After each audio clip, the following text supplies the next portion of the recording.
Good evening, everyone. Class begins in 2 minutes. Thank you so much for joining us. We will begin our class in 2 minutes.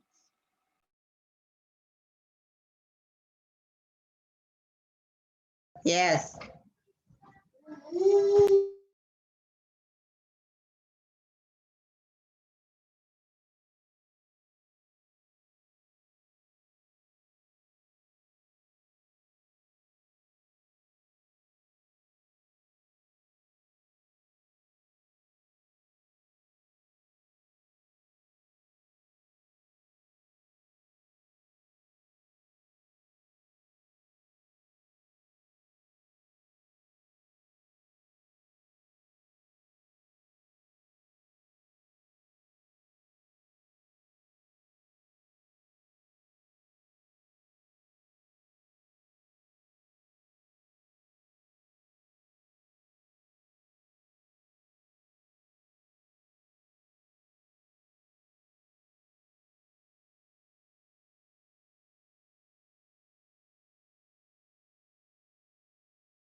Okay, good evening, everyone.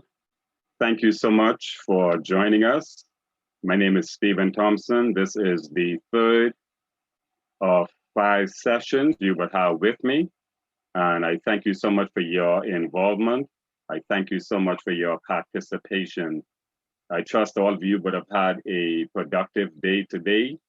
I trust all of you would have stayed safe. And hopefully we will go into a good session again this evening. I wish to also say that last week's session was very participatory. Thanks to those who would have participated last week with your questions and comments. In fact, what I want to ask right up front is we do that same thing tonight. Let us participate rather than me doing all the talking. Let us engage. Let us talk about these concepts. Let us share our collective experiences so that all of us will walk away better off. And so thank you again for joining us. May I ask, please, that so that while we are engaging each other, that you would turn on your cameras. In fact, the Institute has asked that, but beyond that, it also helps me to see who I am talking to and to make sure that we are fully engaged. So feel free at the earliest point to turn on your cameras, please, so that we can engage this evening. Thanks again. What I want to do first is to remind us that last week we would have finished off session the Unit 4. So Unit 4 is behind us, and we are happy that we're going to take a moment tonight and just to recap for a short moment a part of Unit 4, then we will go right into Unit 5. Can everybody see the screen, please? Yes, I can see the screen. Thank you so much, and I believe that this would have been sent out to you. Let me also, by way of information, say to you that you do not have to be overly concerned about writing notes. The nuggets, the points from this session tonight will be provided for you, and you will have that certainly by weekend. And so just let us engage this evening. Let us talk about these concepts. And so this is where we are headed this evening. This is the journey ahead. What we will do first is take a quick look back at last week's session, and that will be for just a few minutes. Then we will go into Unit 5, which begins with the subject of risk management, and it poses a very important point that risk management is the key to effective regulatory compliance. That's very, very critical, and we will flesh that out this evening. We will next talk about risk leadership. What does that mean? Who leads the risk management initiative? We will talk about risk appetite, and we will talk about risk stewardship. We will then go a little further to talk about understanding regulatory risk. What does it mean when you're talking about regulatory risk and differentiating that from other risks that an institution might be facing? And then we will talk about the risk management process. How do you go about managing risk within the financial institution? And then we will have a quick summary. And so once again, last week, what we did, we actually talked about knowledge, technical knowledge. We mentioned a point to you about role-related knowledge, meaning that you as the compliance professional, you would be expected to have some knowledge which are relevant to your role. You will not be able to function effectively in the compliance function unless you have some technical knowledge. And when we talk about technical knowledge, you would remember 2 weeks ago, we talked about the different types of knowledge, one of which is technical. You would know the laws, you would know the regulation, you would understand policies and procedures, you would understand codes of practice and the like. When you talk about role-related knowledge, you would also understand what's happening within the institution, the environment in which the institution operates, the regulatory environment, the regional environment, I dare say the international environment. All of these are very important for the compliance function. You need to know exactly what's happening around you to provide the best advice to your institution. We also talked about, last week we mentioned about business awareness. We talked about the compliance officer being analytical. The compliance officer has to be a person who can analyze information. The person has to be investigative. The person has to have good research skills to do the best job.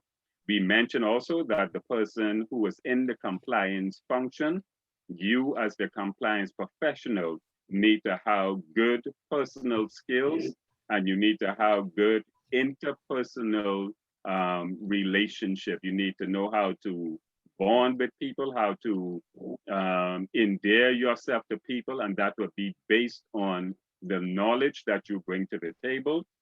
All of those things are very important for the compliance professional. We also mentioned the importance of communication. In fact, your book suggests that communication is at the heart of it all. That's a statement that's in your material.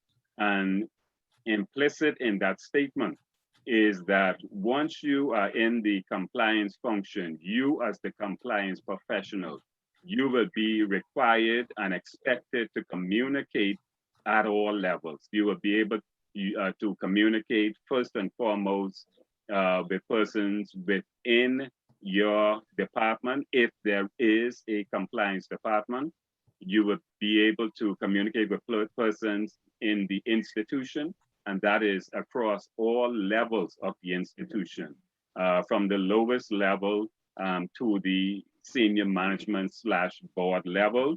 You as the compliance professional must be a good communicator. And then we talked about data, the importance of data protection. It's very important to understand that once you are entrusted with sensitive information, you as a compliance professional need to carefully guard that information. You're talking about people's sensitive information, people entrust a lot of very, very confidential information to financial institutions. When the person in the compliance function gets hold of that information, they ought to guard that very carefully. We talked about the importance of client confidentiality. Yes, it is very important for the compliance person to respect the issue of confidentiality with respect to persons' information. How we know too that client confidentiality goes out of the window anytime you have some issue where something untoward occurs. And then we mentioned about the issue of bank secrecy, still, still out there. And we know that there's been some changes with respect to bank secrecy, but it's still out there. And this is just a quick review in case somebody would have just joined us. This is a quick look back at Unit 4 with respect to what we talked about last week. We talked. Hey. Yes, and then last week we talked about designing and implementing systems and controls. We spoke in length about the importance of reporting lines, why it is that you need to know wherever you sit in the institution, who it is that you report to, whether that is a suspicious transactions report or you need advice on something. We said 2 weeks ago that the compliance professional is a person who should always be willing to provide advice and guidance to persons seeking it within the institution. We also talked about the importance of developing governance, risk, and compliance policies and procedure. We mentioned that when you're talking about GRC, governance, risk, and compliance, if you don't have a proper system in place for governing the institution, for managing the risk, and for ensuring that persons comply with the regulation and all other legislation and obligation, the institution would find itself in trouble. We mentioned last week that it's very important for the compliance professional to ensure that all employees understand the importance of governance, risk, and compliance. It's very important to endure everyone to yourself as the compliance professional to make sure that he, she, everybody understands the risks that the institution faces and how you can collectively go about managing those risks. Then we talked about some factors which affect the GRC framework. Some of those are internal, some are external, but the main point there is for you to have a robust governance, risk, and compliance framework. We talked about implementing a principles-based, values-led compliance program.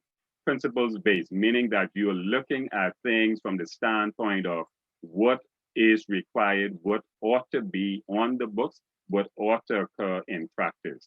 And then we looked at product development. What does good look like?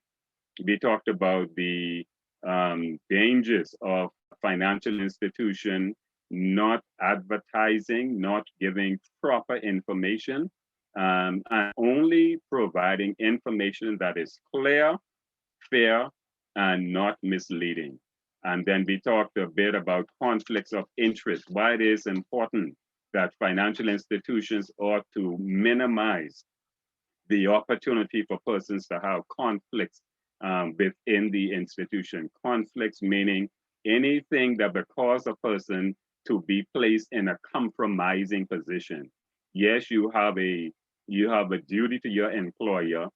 You have a fiduciary responsibility to your customers, but you also have an ethical responsibility to the institution and to everybody else, that if you are compromised in any way, if you're faced with making a decision and that decision will cause you to be compromised in any way, then that's something that becomes an issue. And so we talked about the importance of looking at and mitigating the occurrence of conflicts of interest. And then finally, last week, we just briefly talked about the learning outcomes. We talked about some things that you should be able to do coming out of Unit 4. You should be able to formulate and plan the practical application of roles, duties, and activities of the compliance profession. So I trust that you are at least comfortable, but at least thinking about how do you go about in a practical way applying the roles and duties and activities as a compliance professional. What should your role be? What is your role as the compliance professional? What should the duties be of the compliance professional and everybody else in the institution? What training and education ought to be had by persons within the institution? And so that is a quick run through Unit 4 with respect to what we did last week. Are there any questions or concerns before we go into Unit 5? Any questions at all, please?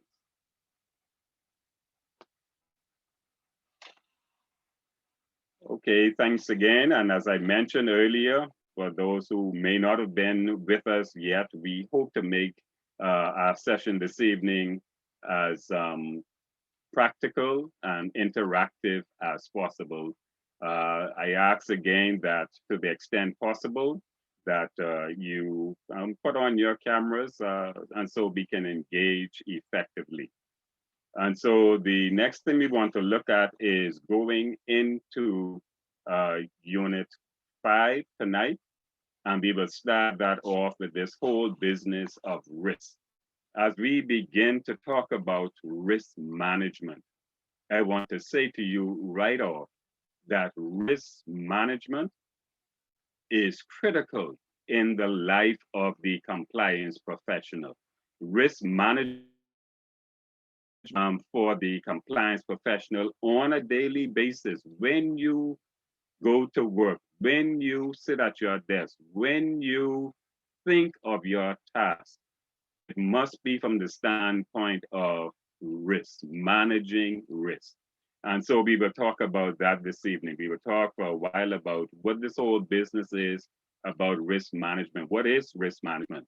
And I start off by saying, like I said, don't be overly concerned about writing. Let's just engage, and these notes will be coming to you shortly. So, just sit back and relax, and let's think about these together. And you feel free to provide your questions, comments as we go along. So we start by saying risk management is the key to effective regulatory compliance. It's really the foundation of creating a good regulatory compliance. We say to you that risk management is just one set of the whole management basket, if you want to call it that, that a manager within a financial institution might have. What do I mean by that? You as a manager, any manager within a financial institution will be managing some type of risk throughout the day, throughout the course of his or her work time. whether he or she thinks about it or not. So when we talk about risk management, you are managing risk all the time. However, it's only one part of the big management portfolio. When you talk about management, you're managing people, you're managing resources, you're managing all the time. And so risk management is but a set, just one aspect of the whole management function. I think it's important for me to say again at this point, I have been informed that some of you may not be working in financial institutions at this time. And so I want to restate something I said last week, which I think would be very useful for you. If you are not working in a financial institution at this point, you may find it very useful to create a financial institution of your own.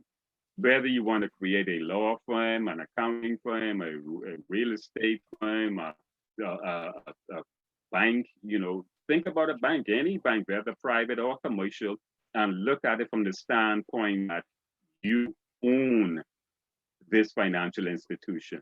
I believe if you take ownership of the financial institution that you are thinking about, these concepts will become much more important to you. Important because you will be obviously the best for your financial institution. You would want the best return on your investment. And so let's think of these concepts tonight from the standpoint of your own financial institution. And that's particularly relevant if you are not working in a financial institution. If you are working in a financial institution, it perhaps will be sufficient for you to think of all of these concepts and all of these units, the ones past and the ones still ahead, the one that's still ahead, that we look at them from the standpoint of your financial institution. And so let's keep that in the back of our minds, please. And so I can say at this point, while we are talking tonight, think about what would you want your institution to look like? What would you want to happen in your institution? How would you want to manage risk within your institution? Now, risk management is a skill that is really required for all good managers. If you want to manage effectively, you should be able to manage risk, and we will flesh that out as we go along. Risk management is really when you're talking about mitigating or reducing the risk or losses that a financial institution might face, your institution. And so you want to manage the risk in such a way that you minimize, bring to its bare minimum any losses that your institution might incur. And so financial institutions manage risk because it sometimes it's beneficial to the institution. What do I mean by that? Sometimes risk provide opportunity. Let us look at that in the sense of perhaps persons who are high net worth individuals. Think of a private bank, a financial institution operating as a private bank. They will understand the importance of managing risk, because with these high net worth individuals come increased risk. When we talk about persons who are designated as politically exposed persons, you're talking about heightened risk. And so if your institution decides to take on such persons as its customers, then it will also recognize that there are some opportunities to be had. However, there are also some serious risks associated with having those persons as your client. And so we look at the balancing act of going after certain opportunities, expanding your portfolio, but you must also manage the risk associated with that heightened risk portfolio. And so risk at its bare minimum we can say that risk is a combination of the likelihood that an event will occur, taking account of the severity and nature of the consequences of it happening. Let me put that another way. Risks, just risk. We take risks every day. Wherever you may be seated, you took a risk to sit where you're sitting. Wherever you live, wherever you work, wherever you reside, whatever you do, life itself is about risk. And so each one of us, even though we don't think about it, we are managing risk every day. And so risk is the likelihood that something might happen. We don't like to think about it in from a negative perspective, but the truth about it is we face risk every day. Our country, this great, beautiful Commonwealth of the Bahamas, as beautiful as it is in the hurricane belt, meaning that we know that every year, from the 1st of June to the 30th of November, the Bahamas is at risk of a hurricane coming our way. And so what do? We don't say, well, okay, we don't want to live here. No, you stay here and you mitigate or you try to minimize the impact of that risk by, first of all, perhaps securing homeowners insurance and getting, perhaps some safety mechanisms on your home, perhaps some hurricane impact windows and the like and the like. The point is, life is about risk, and risks have to be managed. They are managed effectively. When they're managed effectively, that puts us in a good stead. When we fail to manage risk properly, we suffer loss. And so the very same thing happens in institutions every day. Institutions are faced with risk every day. The risk that that person who comes to your institution as a prospective client, prospective customer, you do not know the risk that that person poses. And perhaps you have to look at it from the standpoint that every person, no matter who it is, poses some level of risk. Obviously, you would want to think that the risk is minimal, but everybody poses some degree of risk. And the more you get to know that person, the more information you obtain about that person, the better you are able to understand the risk that that person brings to your institution, and you will be able to make a determination as to whether you want to take on that risk or that risk does not meet what we will talk about later on, your risk appetite, and you refuse that person. But the main point is that your institution faces risk every day. And for a simple point, I want to share with you that risk equals impact times probability. Risk equals impact times probability.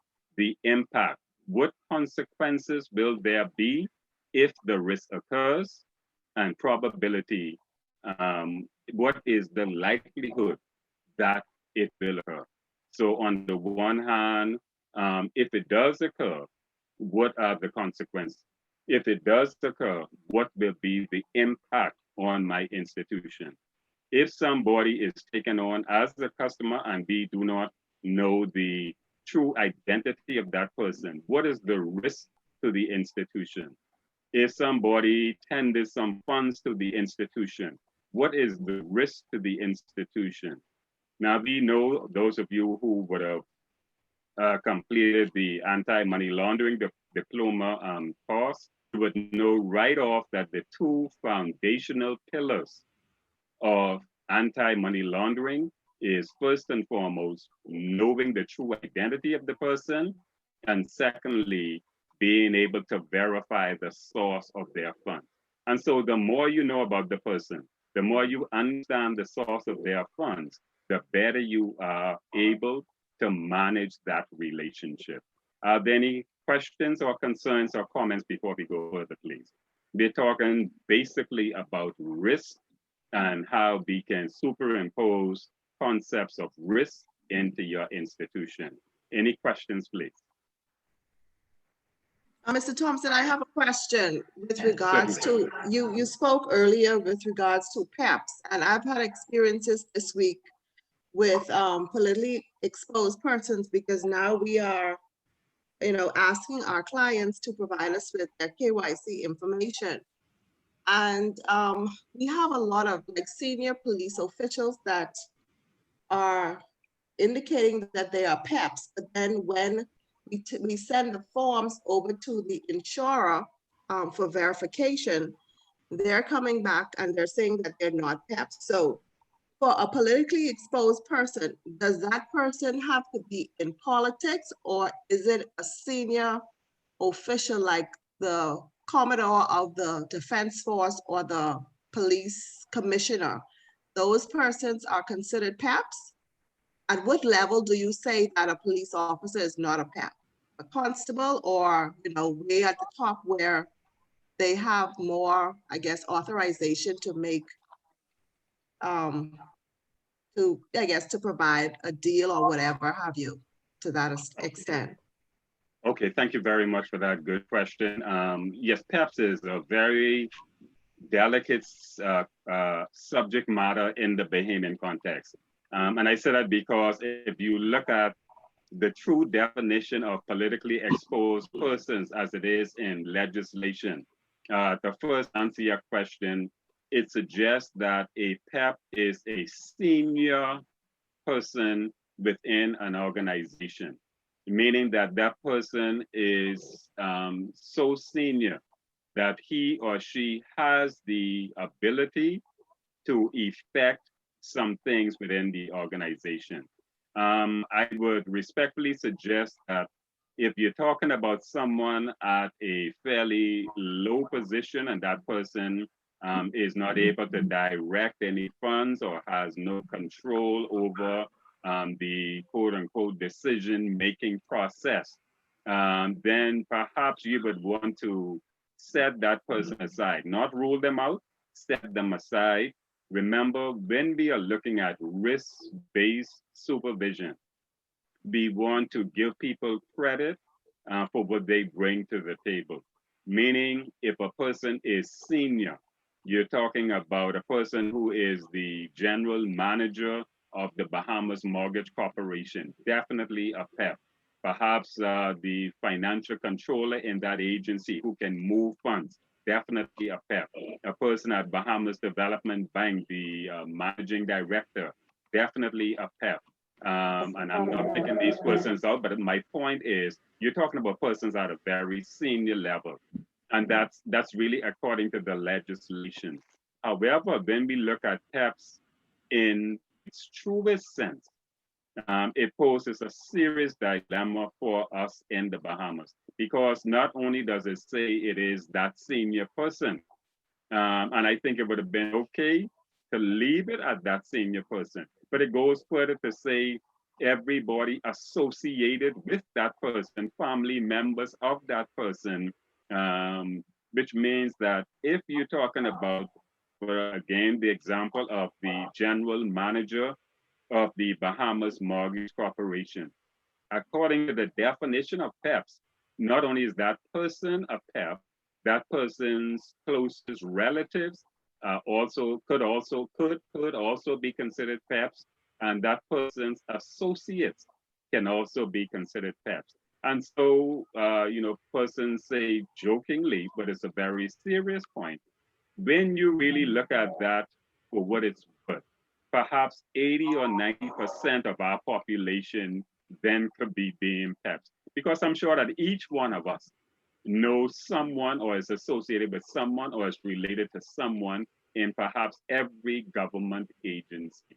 But we want to use a risk-based approach to compliance, to regulation, and go after those persons who you believe have, one, the opportunity, and that person perhaps is one who can effect some risk, serious risk on your financial institution. I know that was quite a bit, That's how big the subject of PEP is. Very serious, but believe me, it is not the easiest subject in the Bahamian context. And I have argued that all over the Caribbean for us. Mr. Thompson. Okay, thank you. Hi, Does that Mr. help? Do you Johnson. see what I mean though? Because you don't want to use a broad brush approach. You want Right. to, again, be mindful that you want to respect people's dignity.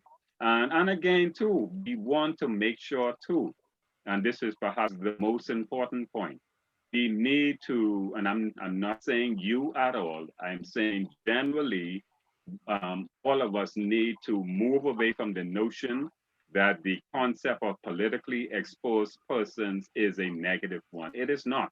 All we are saying is that persons who are politically exposed persons, they have opportunity to effect some things which can be very damaging to a financial institution, and that those persons ought to be more closely monitored. And so we talk about heightened regulation when it comes to those persons. We're talking about enhanced due diligence when we're talking about politically exposed persons. Don't kick them to the curb.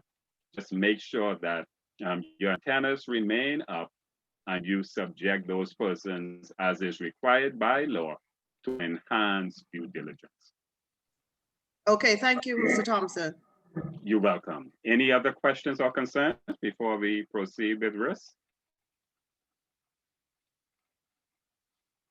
Okay, we want to say to you also that, risk is also associated with different institutions having sound systems and controls in place to manage the risk.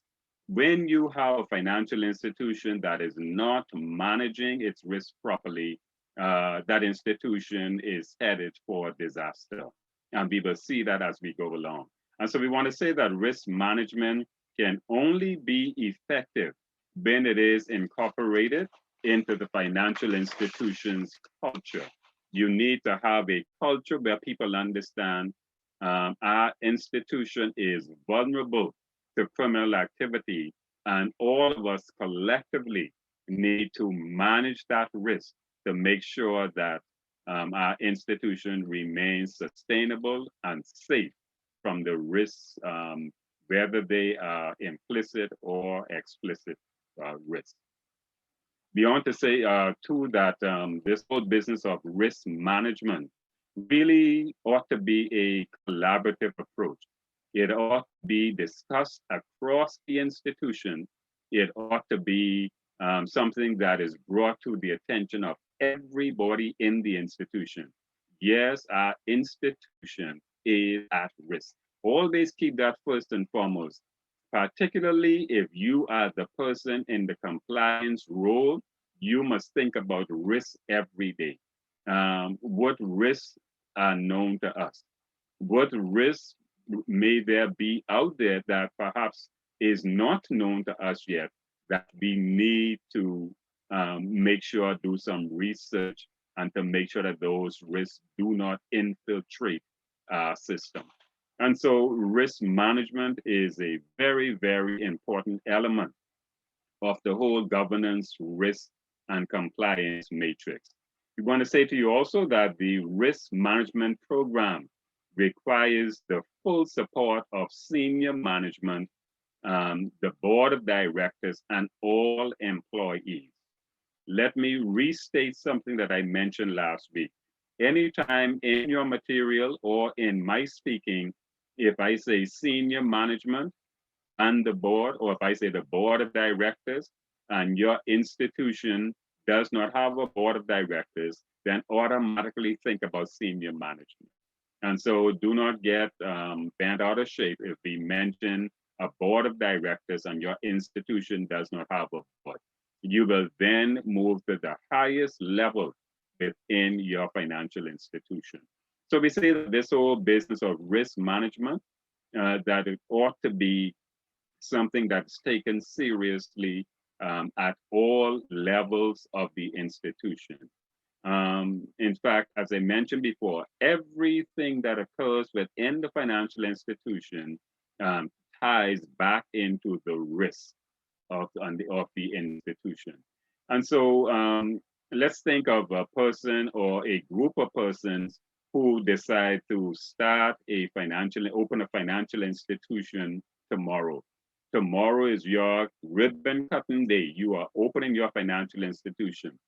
Hopefully, ahead of that opening, somebody would have thought of what are the risks associated with this business?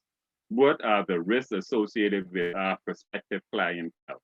What are the risks associated with our product line? Do the products we serve be proposed to provide? What risks are there inherent in each of those products? What about the customers we propose to go after, our clientele? What type of risk do they bring to the table? Who is it that we're going after? And what type of risk does each one of those persons bring? And so every day, a financial institution that is existing today ought to think about risk every day. Its leadership ought to be thinking about risk. All staff members ought to be thinking about risk every day. Now, your course material has a statement which came from, well, it's attributed to Warren Buffett, who is obviously the American business magnate. It says that risk comes from not knowing what you are doing. Now, you can look at that for what it's worth. He says that risk comes from not knowing what you are doing. On the surface, that might sound okay. In reality, it's perhaps even broader than that. It's not only not knowing what you are doing, it also comes from not knowing what you ought to be doing. And so we have to be very careful as compliance professionals that we are doing all we ought to be doing to look at the risks associated with our institution and to manage them properly. Now, when you're talking about the governance mechanisms within your institution, remember when we talk about governance, we're talking about to govern, to lead, to direct. The governance mechanisms in your institution can be used to drive some critical questions about risk. First of all, you cannot manage risk until you would have addressed these few items. The first thing is risk identification. You cannot manage risk if you have not identified the risk. And so the first thing you need to do is identify the risk that your company faces. You need to do an assessment on the risk, and we will talk about these as we go along. You need to be able to identify the risk, assess the risk, quantify the risk, make sure that you're putting mechanisms in place to mitigate the risk, and those that exist, you ought to be monitoring them on an ongoing basis. And so if you look in your course material on page 229, you will see a nice picture there that actually shows something that is very, very instructive. It shows that compliance is, and I'm talking about the circles, the compliance is tied to risk. If you look at the arrows that go back and forth, compliance is tied to risk. You can also see that risk is tied to governance, and you can see that governance is tied back to compliance. And so it's one big circle, but they all work together. Compliance is tied to risk. What do you think of when you talk about compliance? You're talking about complying with laws, regulations, policies, and procedures in an effort to manage the risks associated with certain things. And when risk, you're talking about risk, you manage risk by having a good governance mechanism in place. And once you have a good governance mechanism in place, you are likely to be well on your way to complying with the regulatory obligations of your institution. And so good regulatory risk management is equal to good governance. That's really all that circle is saying. Good regulatory risk management is equal to good management and so good governance. And so that is what we are looking at when we're talking about risk. Are there any concerns so far? Any questions or comments regarding risk so far? And please let us engage this evening.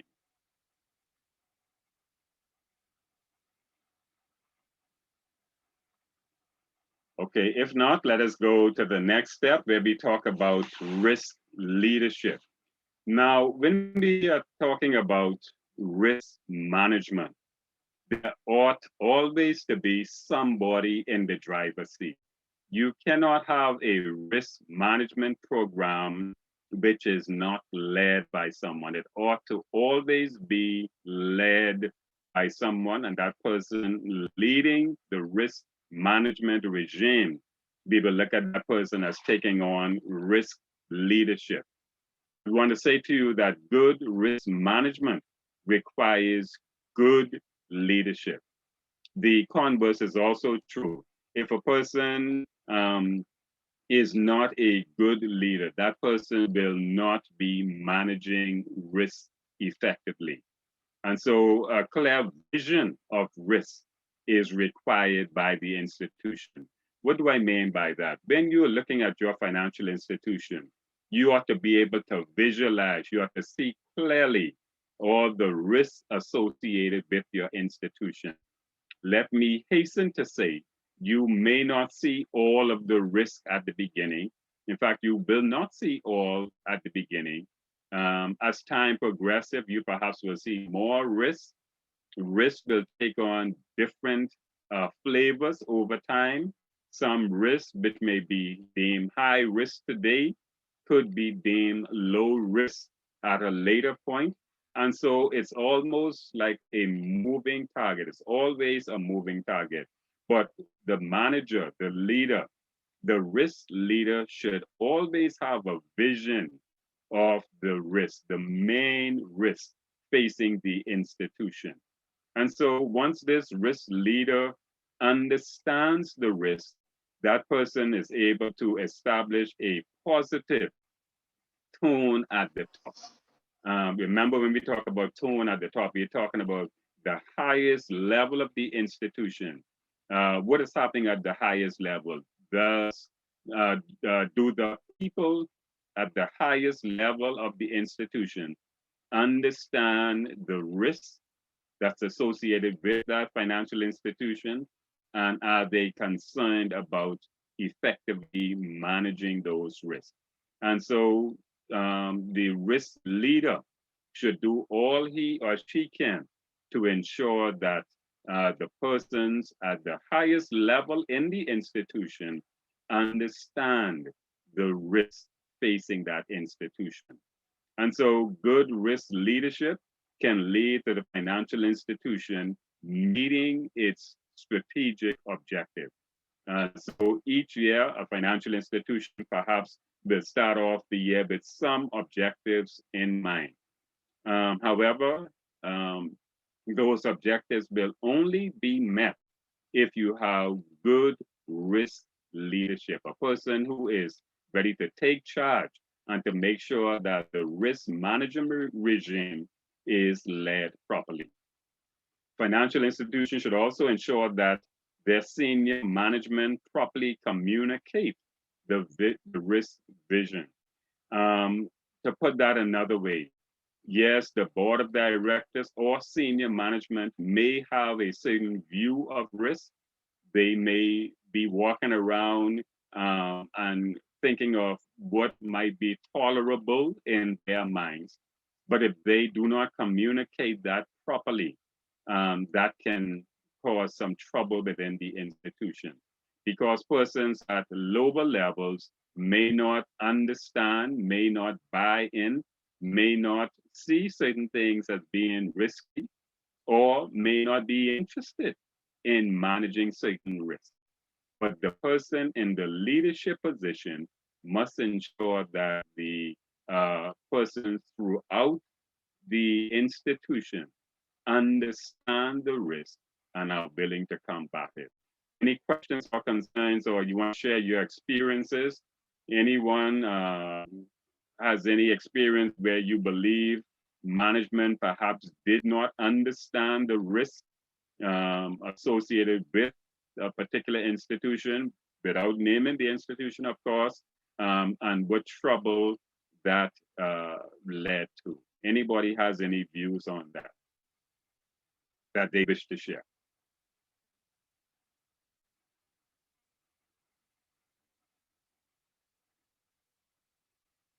Okay, everyone is quiet tonight. Let us continue to be engaging.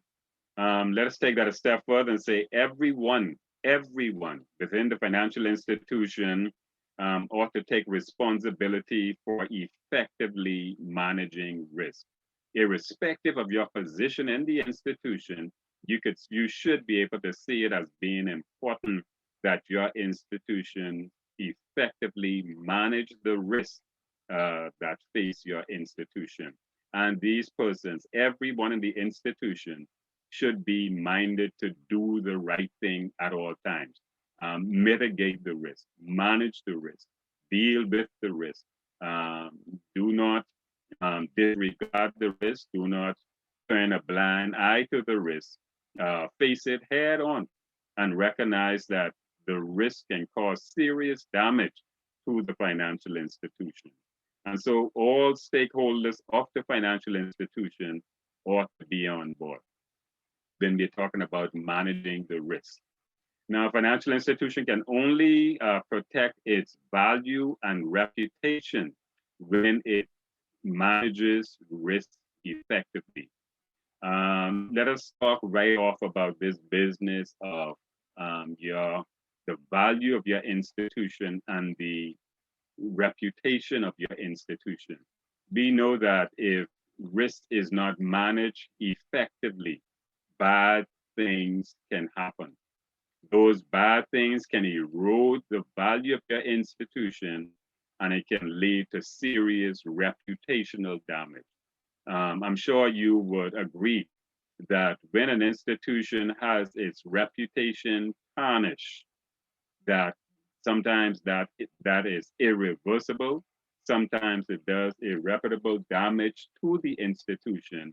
And many institutions, once their reputation was flawed, many institutions went under just based on that point alone.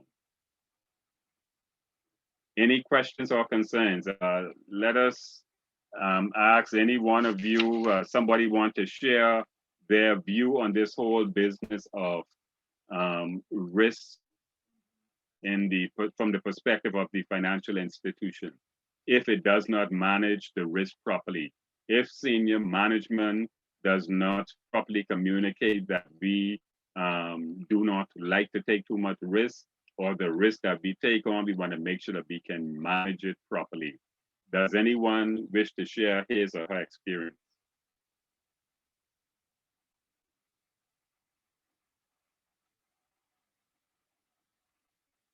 Okay, we want to say to you also that when we're talking about managing risk, that risk is something that ought to be discussed openly within the financial institution. It ought not be a subject which is dealt with and remains in the boardroom or remains the senior management level. I said before, and even at the risk of sounding repetitious, everyone within the institution ought to understand how serious risks are to the institution. The risk vision and tone at the top should be embedded in the culture, meaning this is an institution. Our culture in this institution is that we manage risk properly. We identify the risks, We assess the risk, meaning we talk about whether or not the risk is detrimental. We try to quantify the risk in terms of what kind of damage it can do, and we make every effort to manage the risk every day. The risk governance of a financial institution will reveal how it perceives risk. You want to know an institution that takes risk seriously, look at its governance mechanism, look at its leadership, look at how it operates on a daily basis. You can perhaps think of instances where you would have perhaps walked into a financial institution or just casually inquire about things within an institution, and you can really see that some institutions are at risk every day, and it appears that no one is either concerned about this or looking to manage it effectively. Look at the risks associated with your IT, the technology within your institutions.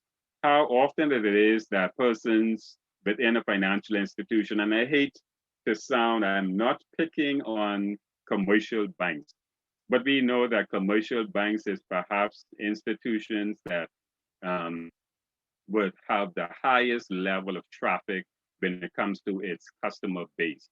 How often have you been in a commercial bank and you will see somebody on a computer, and that person would be obviously looking at information on the computer, and the person just turns away, walks away from the computer with the information visible, easily visible to persons from the outside. I have seen that on numerous occasions. Sometimes you only need to just bend or twist a little, and you will have access to information that you ought not to have access to. Any comments or somebody has a view about something like that? My point is, the overriding point is we need to determine whether or not financial institution takes seriously the risk associated with how it keeps its information from persons on the outside. Any thoughts on that, please?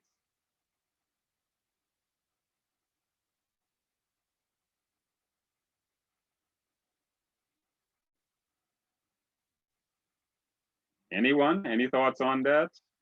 Kendira, Keisha, Shari, Chanel, any thoughts? If not, we'll go a step further. When a financial institution does not employ good risk governance and risk oversight, terrible things happen to those institutions. And you would see some of what occurred in 2008, 2009. We know that certainly with the situations with Bear Stearns and BP and Enron and those institutions, a lot of those problems occurred because of poor risk management regimes. Somebody did not manage risk effectively, whether it was at the board level or shareholders level or senior management level or whatever. We have heard horror stories over and over. Bad things do happen when you do not manage risk properly. Now we want to say that you will see in your material that it speaks to the rules book. You want to take a look at that again. Rules books can be formalized into a GRC, Governance, Risk and Compliance Policy document. Now, when we talk about the rule book, this is a set of principles which outline how risks are managed. So the rule book will say, this is how we manage risks within this institution. Several things we want to look at about the rule book. First of all, the rule book must be owned by the board / senior management. It must be owned by the highest level within the institution, meaning this is coming from the top. This is how we seek to manage risk, and it's coming down.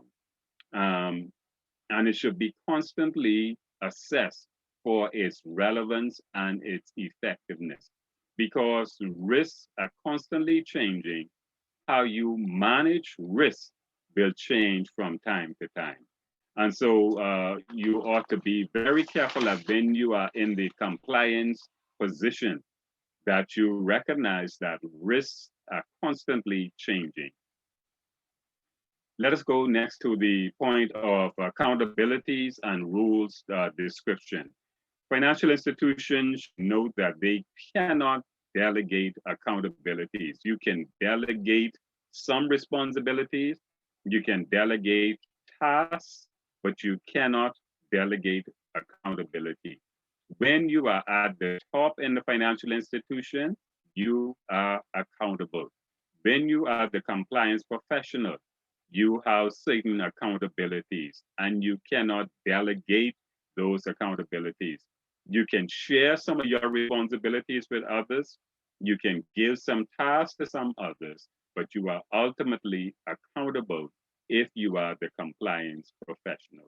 If you are the person head of compliance, you are accountable for the good things and the bad things that come out of your risk management regime. Remember that risk management might only be a part of a manager's portfolio. And why is that important? That's important from the standpoint that sometimes you may have a person in an institution who might not have a designation as the compliance officer, may not have a designation as the MLRO, money laundering reporting officer, may not even be working in compliance function, but that person has some responsibility once he or she has a management role. And so you, as the compliance professional, you want to make sure that whatever needs to be done to manage risk within the institution is done, because you may have other management colleagues who may be so busy involved in their own areas, their own silos, that they may not be overly concerned about managing risk. And so you ought to encourage those persons to take risk management seriously. And that goes to the point, risk management requires a collaborative approach. It is a collective effort, everybody in the institution managing risk.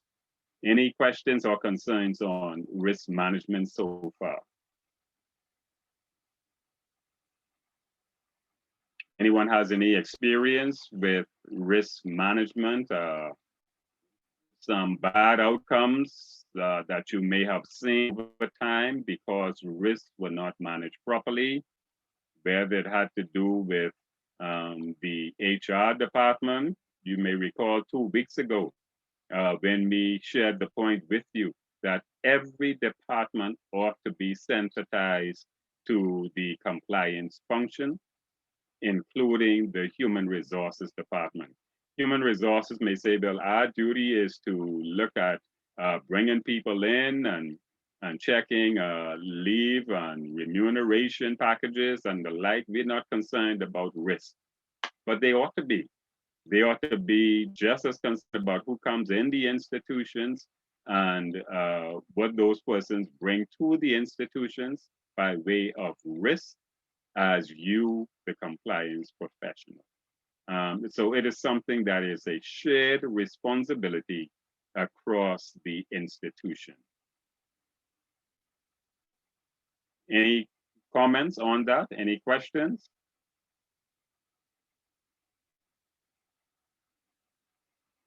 Okay, let us go next to the next point on informed risk decision, informed risk decision. And we want to share with you that risk governance requires that the right information is given to management. if you want management to make informed decisions, they have to be armed with the right information. They have to be given information on the correct risk, the types of risk, the intensity of risk, how the risk, how the institution is faring with managing the risk, what shortfalls are there in the risk management process, and what needs to happen to more effectively manage the risk. And so senior management / the board can only make sound decisions if they're given right information. And so when you talk about informed risk decision, senior management can only make informed decisions based on the information that is provided to it. We recall when we talked about the compliance professional being a good communicator and sharing information. We said that the compliance professional has an obligation to ensure that management understands the compliance regime. Similarly, management needs to understand the risks that's in the firm and how those risks are being managed on a daily basis. Therefore, you would need a balanced approach to risk management within the institution. Balance meaning, yes, senior management is concerned about the bottom line. Senior management is concerned about increasing the revenue base. Senior management is very interested in increasing the level of clientele. Senior management might be minded to take on new products or provide new additional services, but senior management ought to be provided with proper information, which says these are the risks associated with these additional proposed product lines or these proposed new client base. Are there any questions, please?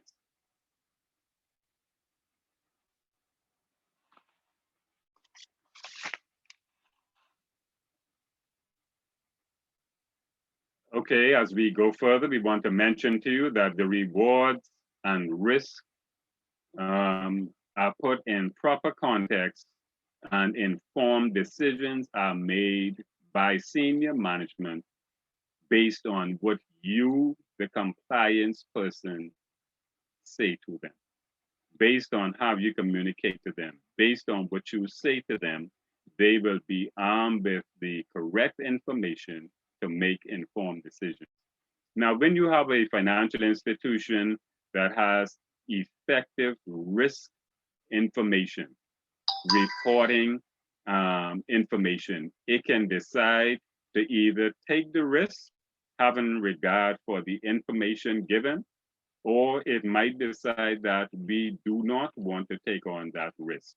However, senior management ought to be given the opportunity to say, these are the opportunities available to us, but these are the associated risks, and senior management, we await your response.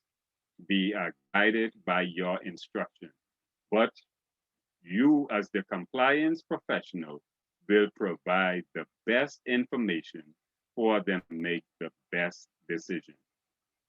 I would ask that you consider the risks and opportunities arising from a possible merger. Think of a financial institution where senior management is considering merging with another company or acquiring another company.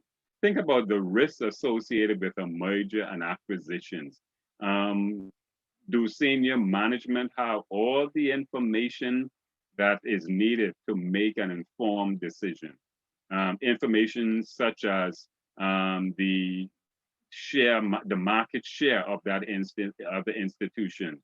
What are the technological challenges that institution might be facing? What are the cost-saving synergies if we are to have a merger of two institutions? All of these things are what senior management need to make an informed decision. Information is key. Has anybody who is with us, have you ever been a part of a merger or acquisition, or have you been close enough that you are able to share your experience regarding a merger or acquisition? And tell us, in short, how were the risks associated with that merger, with that acquisition, managed? Good night, Mr. Thompson. I've experienced a merger acquisition. First, there could be a dilution of the shares. Secondly, you can have staff that can be downsized or right-sized as a result of a merger acquisition. I think you also spoke earlier with respect to the cost savings. There could be a cost or savings associated with it. That's the three main things that I experienced with a merger acquisition, meaning two banks that had merged together, and as a result, there was a fallout in terms of staff that they decided to downsize as a result, and they wanted to save from a cost standpoint with respect to keeping salaries low, and just I guess determining what their market niche was as a result of the downside, the merger buyout. That's my Thank you contribution. very much. Sorry, go ahead if you're not finished, sorry.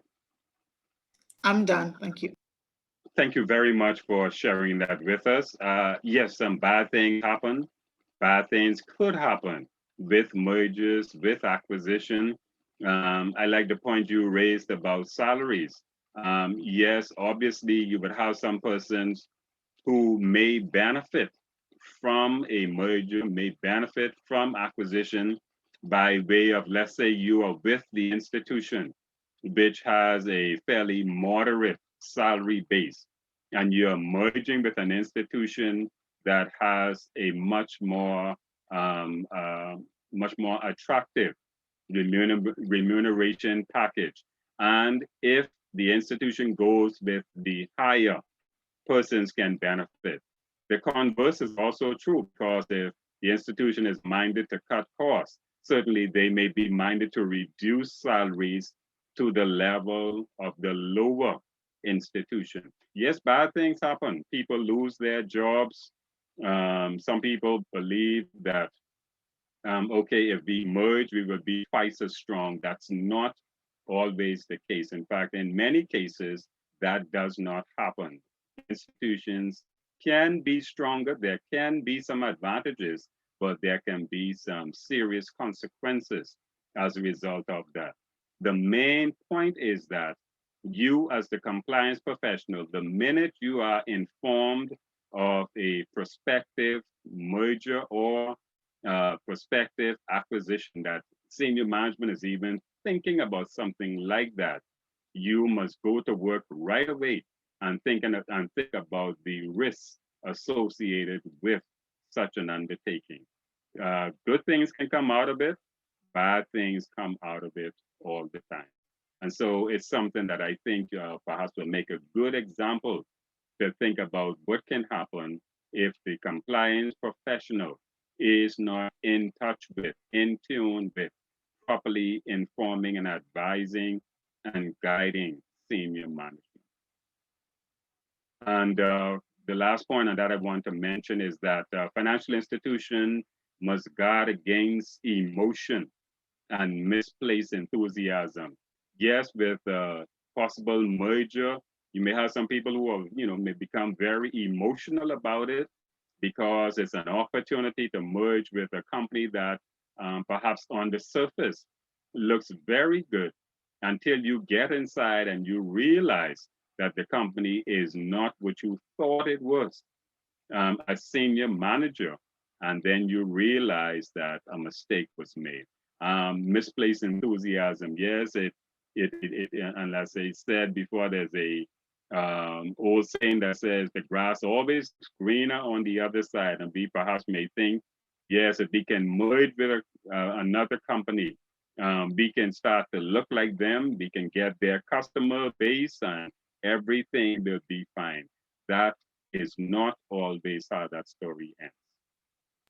Are Mr. there any Thompson, other questions? Yes, certainly. Go ahead, please. I have a question with respect to a merger buyout situation. With such a material event, should not the regulator be advised of such item before it occurs at the regulatory level? Let's say you have a situation Go where ahead. you know it may want to be kept as confidential as possible to the companies that are involved, but I think with such a material event, that should not be informed in writing to the regulatory body first. Yes, it should be that the regulators should be made aware of such a serious undertaking. Yes, you are right. It should be brought to the attention of the regulator, and that raises another concern.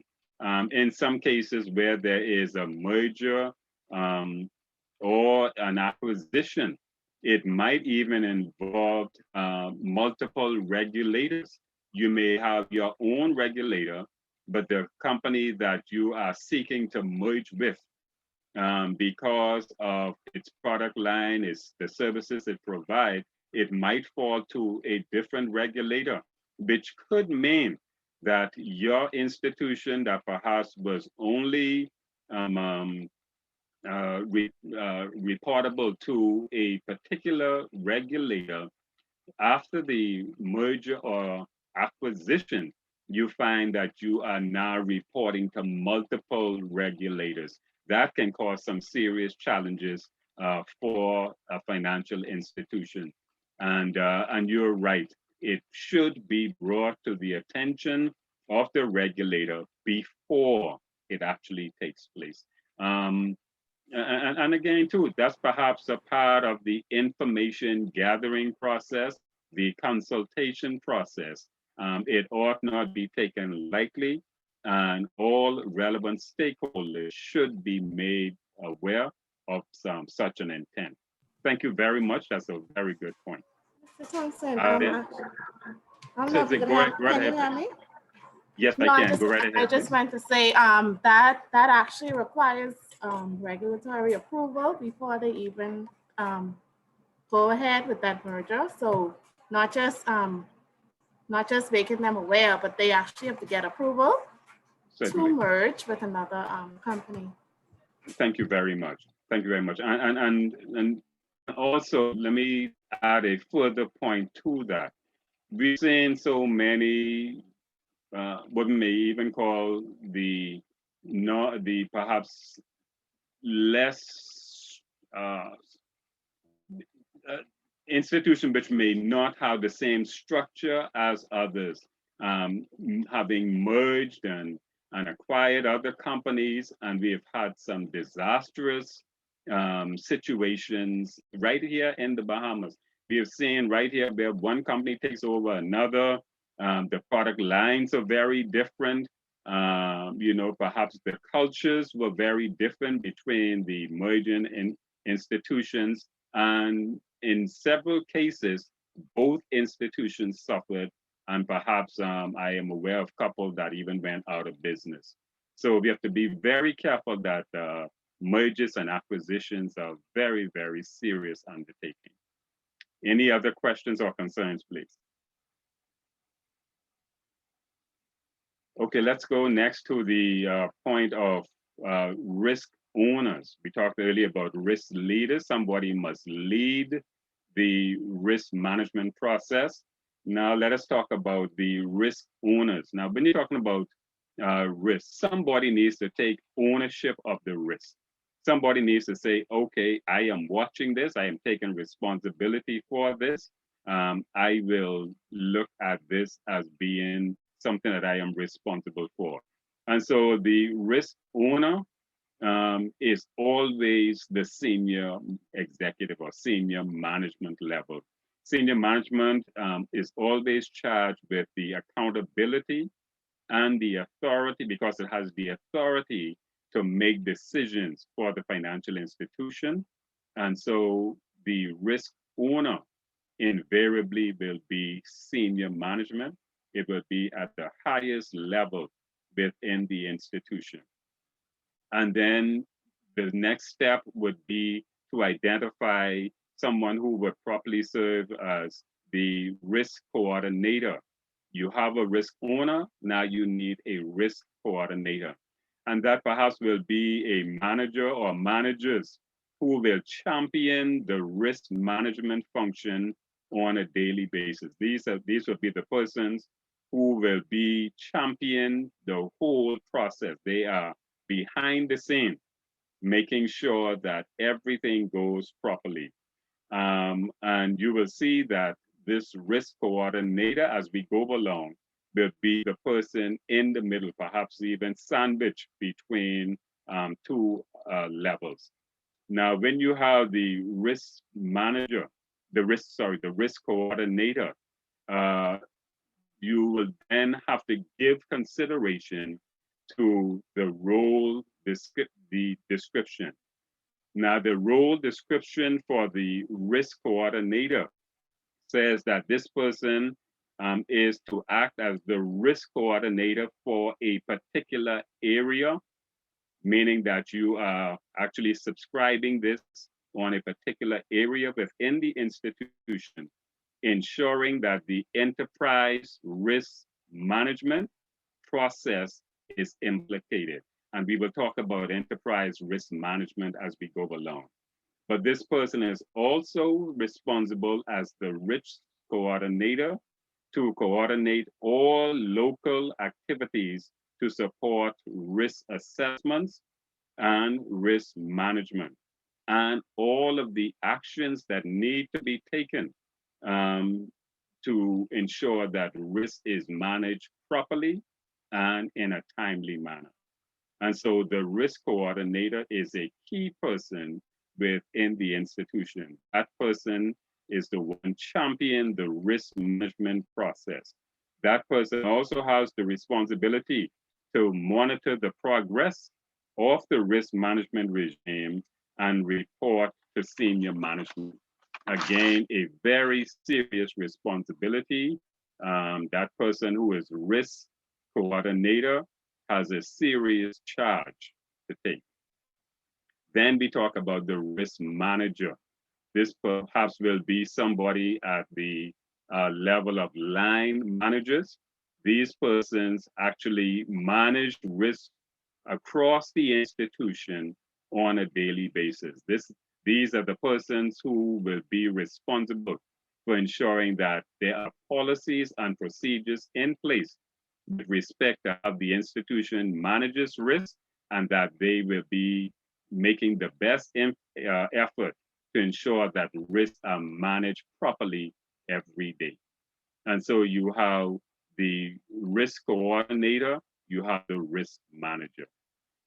Next, we'll talk about the role description of the risk manager. What is this person responsible for? This person is responsible to ensure that the risk management, the enterprise risk management assessment is done. That you make sure that there's local implementation of the risk management process within the institution.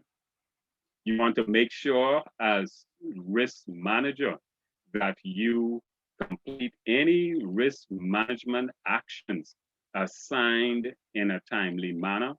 You want to make sure that this person reports any risk events or emerging events in a timely manner. And so the risk manager has a huge responsibility for managing risk on a daily basis and reporting where relevant and monitoring constantly and on an ongoing basis. We want to say to you that the risk management framework for a risk manager has 4 key elements. There are 4 main elements of the risk management framework. First of all, there's governance from the board. Number 1, governance from the board, risk committee, and accountability of management. That's the first thing. Governance from the board, risk committees, and accountability of management. The second one is risk policy and clarity of risk appetite and tolerance. As the risk manager, you want to make sure that you fully understand and communicate the risk policy and make sure that you are clear on the risk appetite of the institution.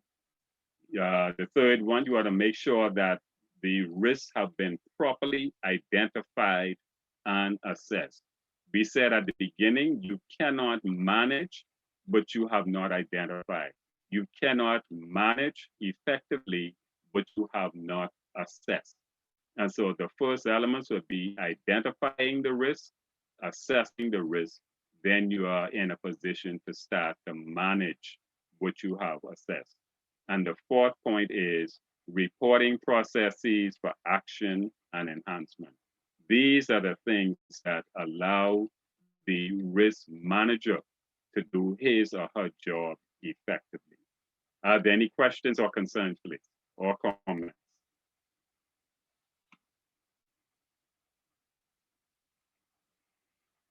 Okay, going a step further, we want to say that the solid risk management regime has 3 lines of defense. You may recall seeing that in your material. The first line of defense deals with all employees. It says that all employees are expected to be aware of risks and to exercise control over their actions throughout the day and make sure that they're doing everything they can to mitigate the risk. So all employees are at the first line of defense. All employees will be part of that first level. The second line of defense will be dedicated risk function, which is responsible for designing and coordinating the risk framework. So the compliance function has a similar function to regulatory risk. The third line of defense will be the internal audit function. Last week, we talked about the internal audit function, and you would find that the internal audit function goes hand in hand with the compliance function. It is an independent function, yet it is critical to sustainability of the institution. The internal audit function is seen as independent eyes. They are eyes technically looking at the compliance regime, looking at how the institution is doing compliance, looking at how the institution is managing risk. And so you would find that the internal audit function is critical to the institution. Any questions or concerns about internal audit? I'm sure that each one of us would have had our experience with internal audit, or at least have an appreciation for the importance of the internal audit function. In many institutions, the function of internal audit is frowned upon. Many institutions, they are regarded as the enemy, but the internal audit function is critical to the sustainability of any institution. Any other questions before we go to risk appetite? This here is really one of the foundational pillars of the risk management regime. Any questions or concerns, please, before we go to risk appetite?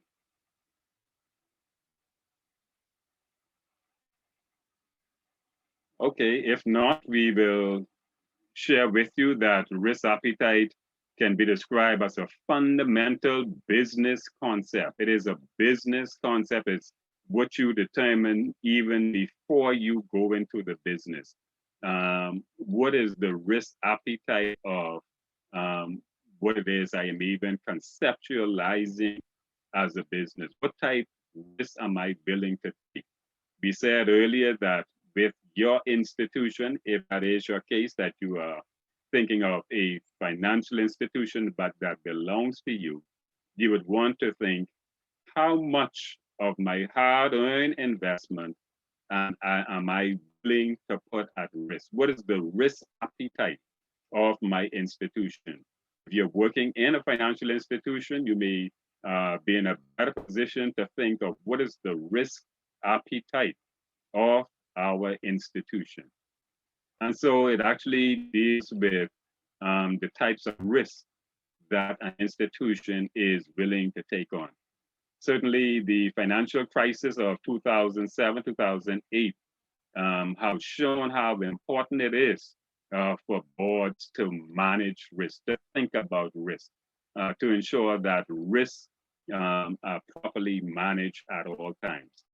And so risk appetite and risk tolerance have become top priorities for boards ever since the financial crisis.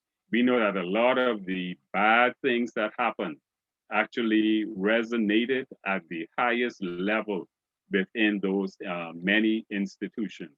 And so based on that, even regulatory bodies have since been placing a whole lot more emphasis on boards of directors than in the past.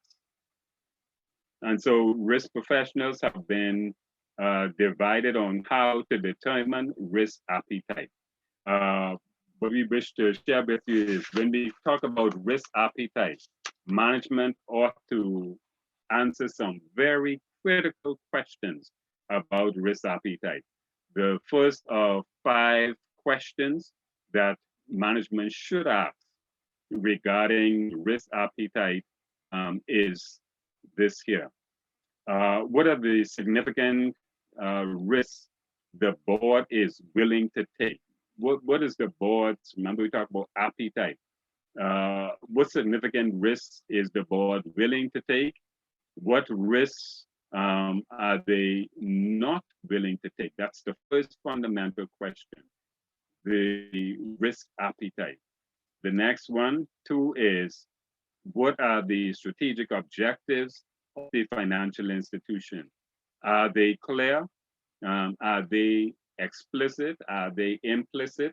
Where are we going with this institution, and what bearing might risk have on our strategic objectives? The third question regarding risk appetite should be, is the board clear on the nature and extent of significant risks that it's willing to take, given the strategic objectives? Meaning, the risks that face our institution, are they in line with our strategic objectives, or would they take us in a different direction if bad things do happen? And so the question is the board clear on the nature and extent of the significant risks, and are they aware of how it might impact the strategic objective? The fourth question is, should the board establish clearer governance on risk appetite or tolerance? Do people within the financial institution understand the risk level, the risk appetite of the institution, or does management need to make it more clear? That's the fourth question. Then the fifth question is, what steps did the board take to ensure proper oversight of risk management? Is the board comfortable that every measure was taken to manage risk as effectively as possible? Are there any questions or concerns, please, before we go further on risk appetite? This year, as I said before, is one of the most critical aspects of the risk management regime. Is the institution willing to take on certain risks, or it does not have a quote unquote appetite for certain risks? Any questions or concerns, please?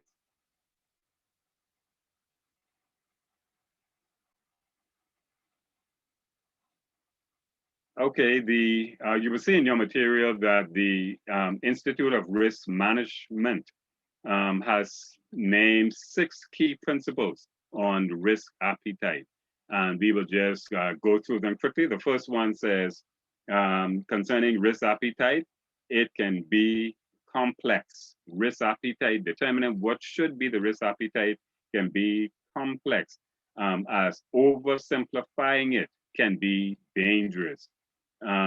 If you do not pay sufficient attention to the risk, it can really cause serious damage to your institution. The second one, it must be measurable. If the risk is not measurable, you will not be able to manage it. You can only manage what you can measure.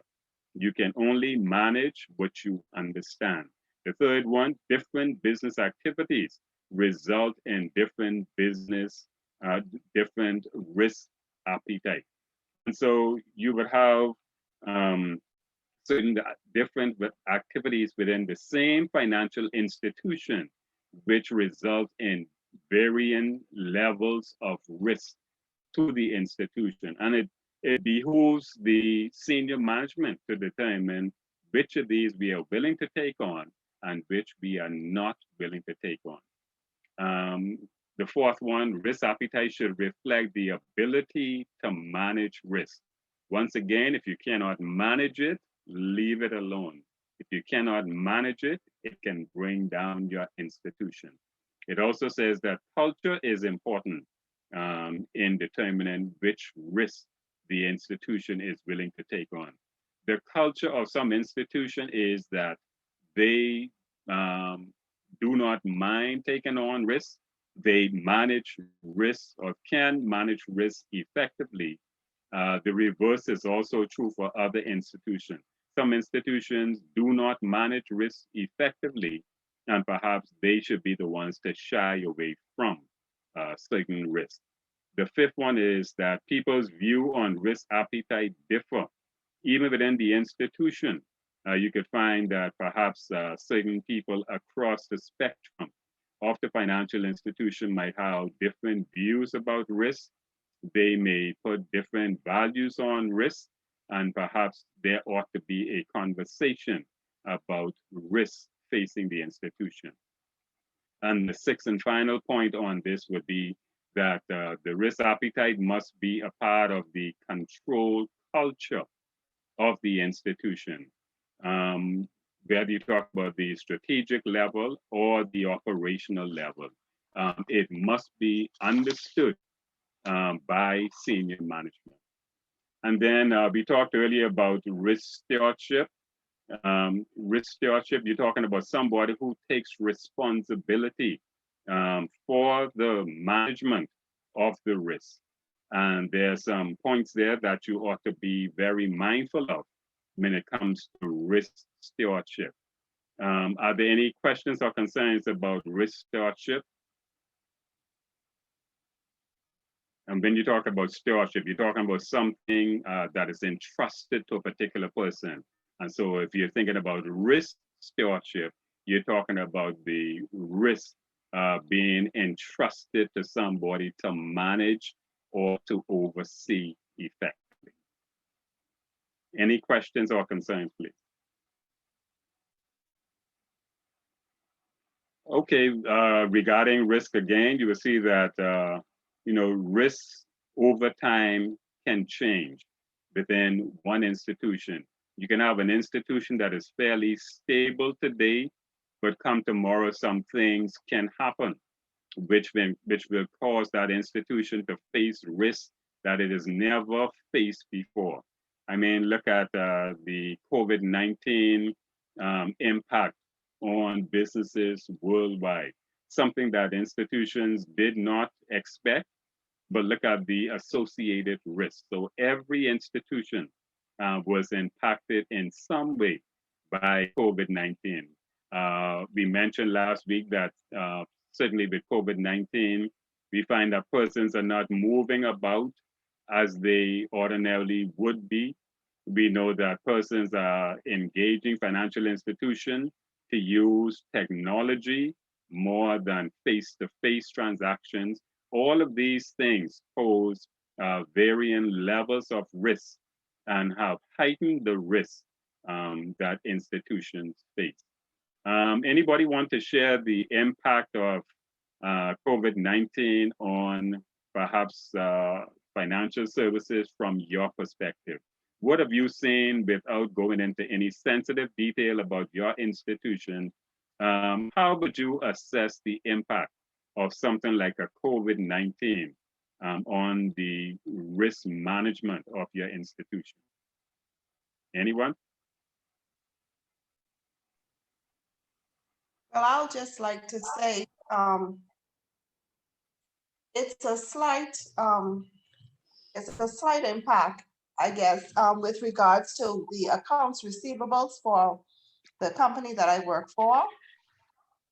We've had a lot of persons that have been affected by the pandemic and they've lost their jobs. So we have lots of persons who are not able now to make their payments on their home insurance, their motor insurance, and it has affected the receivables. So now we have an increase on our accounts receivables as an impact on that aspect.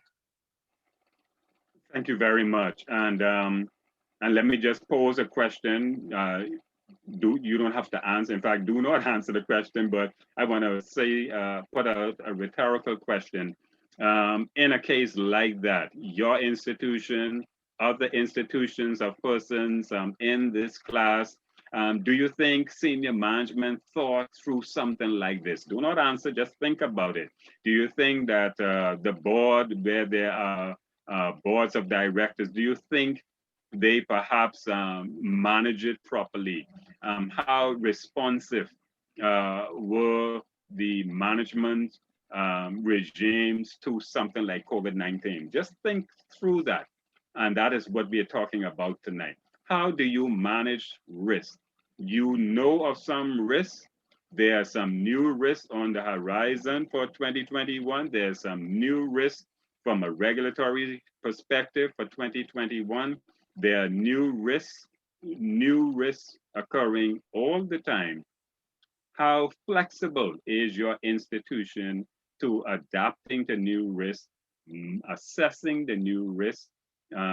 First of all, identifying the new risks, assessing new risks, managing those new risks, and monitoring them to ensure that they continue to be managed effectively.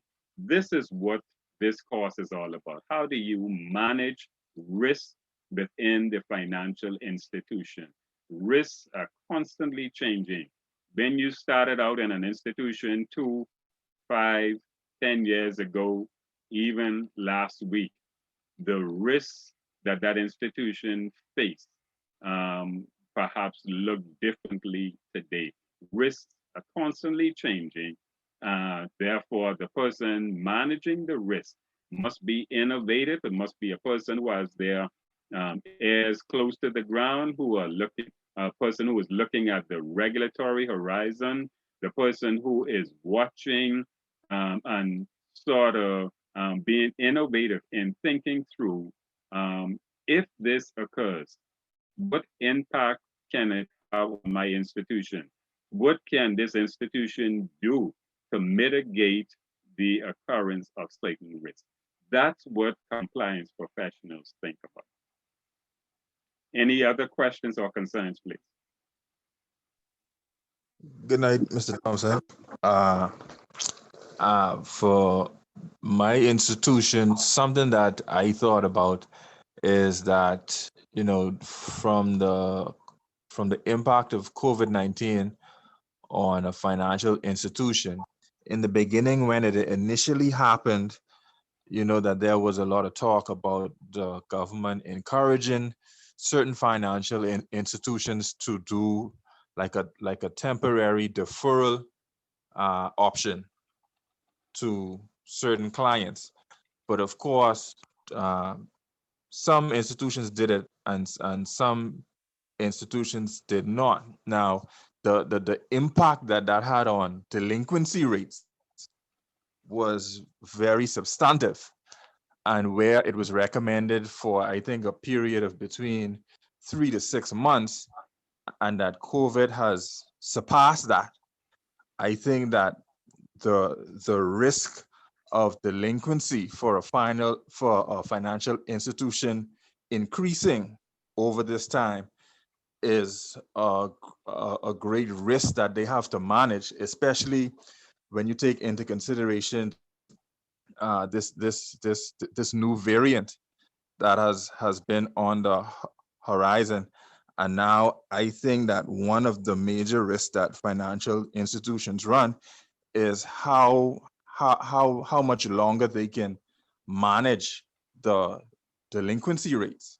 I find that to be a great risk to many financial institutions now. Thank you very much, Kamabat, for those points. Let me just say very good points. What I would pull out of there is that it really highlights the strength of the senior management resolve or the board's resolve to deal with crises. So often the view at the board level is that, we're going to be okay.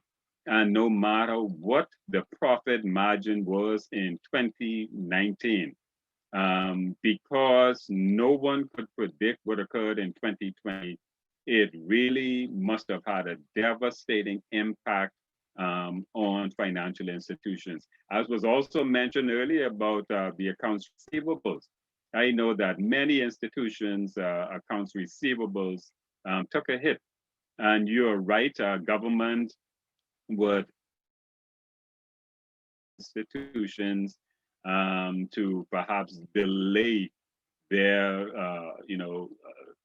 their processes of going after persons and giving some leniency, extending leniency to customers. But government can only recommend that. Fortunately, government, from a broad perspective, would not legislate that. And I think perhaps government was in by moral suasion to say, let's see what we can do to help people. But the crisis was so grave, and as you said, lasted and is lasting so long that many institutions are on pins and needles now. Starting this new year, many institutions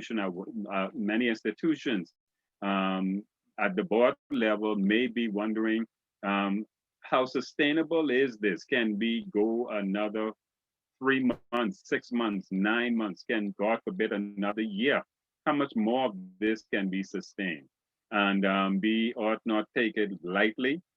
And let me preface my point with saying this here. I do not ever make any political statement at all, but I want to share this point with you. What would have been the view or perception of senior management / boards of directors when the information was shared, I think late last week, that the competent authority is minded to continue with the emergency orders until I think it is the 23rd of May. You're talking about at least another 3-4 months of the same of 2020. And so all of these here speak to the risk management resolve of senior management and boards of directors. Thank you very much for those very instructive points. Anybody else, please? And again, we're talking about managing risk. Anybody else has an input, please?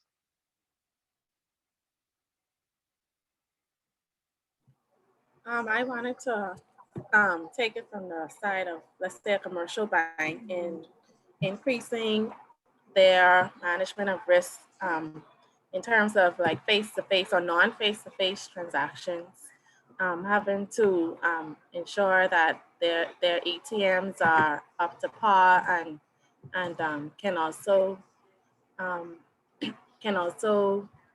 are able to detect like certain transactions that may be fraudulent, different things like that. So not just having enough ATMs to service customers, but also making sure their systems, their online systems are in place to service customers who can no longer come in face to face. And so that's a big risk within itself to have to manage. Thank you very much. And once again, commercial banks, I mean, they are right in the thick of the whole thing because invariably persons, do business with commercial banks in a very general sense. You're talking about a large portion of the population who would be transacting business, whether you're doing so from the perspective of a businessman, of a business owner, actually making sure that your staff have their salaries disbursed to them in a timely manner, making sure that risks, and you from the financial institution, making sure that risks are minimized when you're talking about your staff.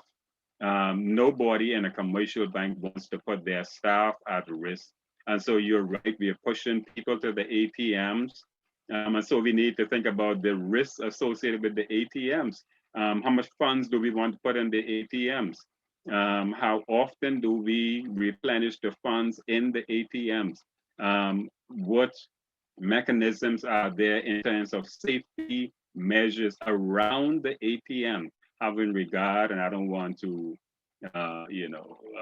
go along the line of any fear at all, but we know that there is a truism that several things happen at ATMs, which would cause financial institutions, commercial banks in particular, to say, okay, we need to strengthen the procedures there with ATMs.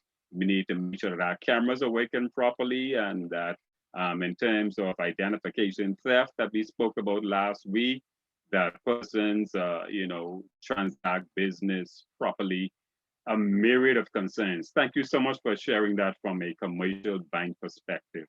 Everything has changed. And so COVID-19 has really, challenged all financial institutions, I believe, globally. It's only a matter of to what extent. Are there any other questions or concerns, please? Mr. Thompson, I just want to add to what my other teammate said. There's also the default risk among banks that have done syndicated loans with banks, not just from clients to the banks itself, but there's been credit risk and default, a higher or increase in the default risk between persons that have syndicated loans, which also has a cascading effect on institutions as well. So I just wanted to add to that, to what my teammates had said earlier. Thank you very much. Yes, a very, very good point. And the truth about it is, I believe COVID-19 has impacted the Bahamian population in perhaps a way that it might not have impacted many other groups of people because of our lifestyle, because we are a proud people, because, when we are impacted financially, we try to wear it differently. And so you have a lot of persons who, let us look at from the standpoint of working from home or being asked to work from home, how much information, again, from a risk standpoint, how financial institutions allow their employees to migrate to their homes, or how much information is accessible by persons who are not related to the financial institution in the home setting. If you're in the financial institution, particularly a commercial bank, you may not even want to think too hard about that, but it is a reality. You may just casually say to your staff, as the manager, as the business owner, I need you to work from home, without any regard to what that home setup is like. You may even give that person a tool. They may have a computer, laptop computer, You don't know who that information might be exposed to. We talked earlier about data protection, confidentiality of client information. These are the types of things, all of these are real stuff that happen on a daily basis. And so essentially, what you have done is you have allowed your employees to take your institution into their dwelling places. How much regard is there for who else is in that dwelling place? We don't want to think too hard about that, but it's something to think about. And so, we're talking about risks all over. Again, COVID-19 has changed everything. We have persons in government agencies working from home. What information is being accessed and is accessible by those persons in those home settings? And I don't want to say this in a disparaging way, but you can have home settings where you can have people in and out and willy-nilly and information, not properly, not effectively guarded. Just will leave that point with you. And so you would want to be concerned about the issue of risk mapping, as your material calls it. It says that risk mapping can be a good tool to create a common, firm-wide risk language. It can start the conversation about risk and help us to continue the conversation. Who is responsible for risk? How do we manage risk? Which division is dealing with risk? Who is most affected by risk? If something bad happens, which part of the institution would be mostly affected? And so you see that it's very important to develop key risk indicators within your institution, something that give you early warning signs. Okay, if I allow my staff member who is a customer service representative to work from home, what are some of the key risk indicators there? That this person can access some information, that this person can, at higher levels, perhaps approve certain things. So we talk about a whole new set of risks. And so we need to develop key risk indicators for every major risk within the institution. The key risk indicators also say that these are the early warning signs of potential risk, and these are the mechanism we are trying to put in place to mitigate or effectively manage those risks. And so you will find that financial institutions will benefit from asking some very pertinent questions regarding risk. One of the questions should be, what risks are there for sales and product profitability?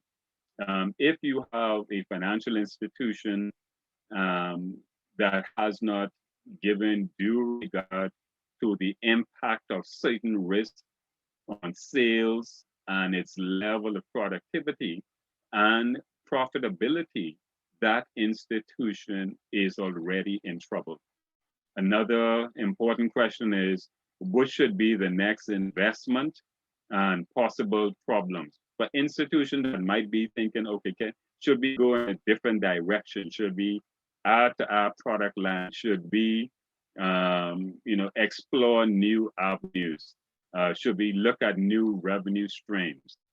An institution ought not go down that road without first determining, what would be the possible outcomes if we go down this road. What are the associated risks versus what would be the benefits derived? And so it is, again, a balancing act. We want to go down this road where we take on risks, even though we can experience some gains in the process, which will outweigh which. Can we do more damage than good if we go down a particular road?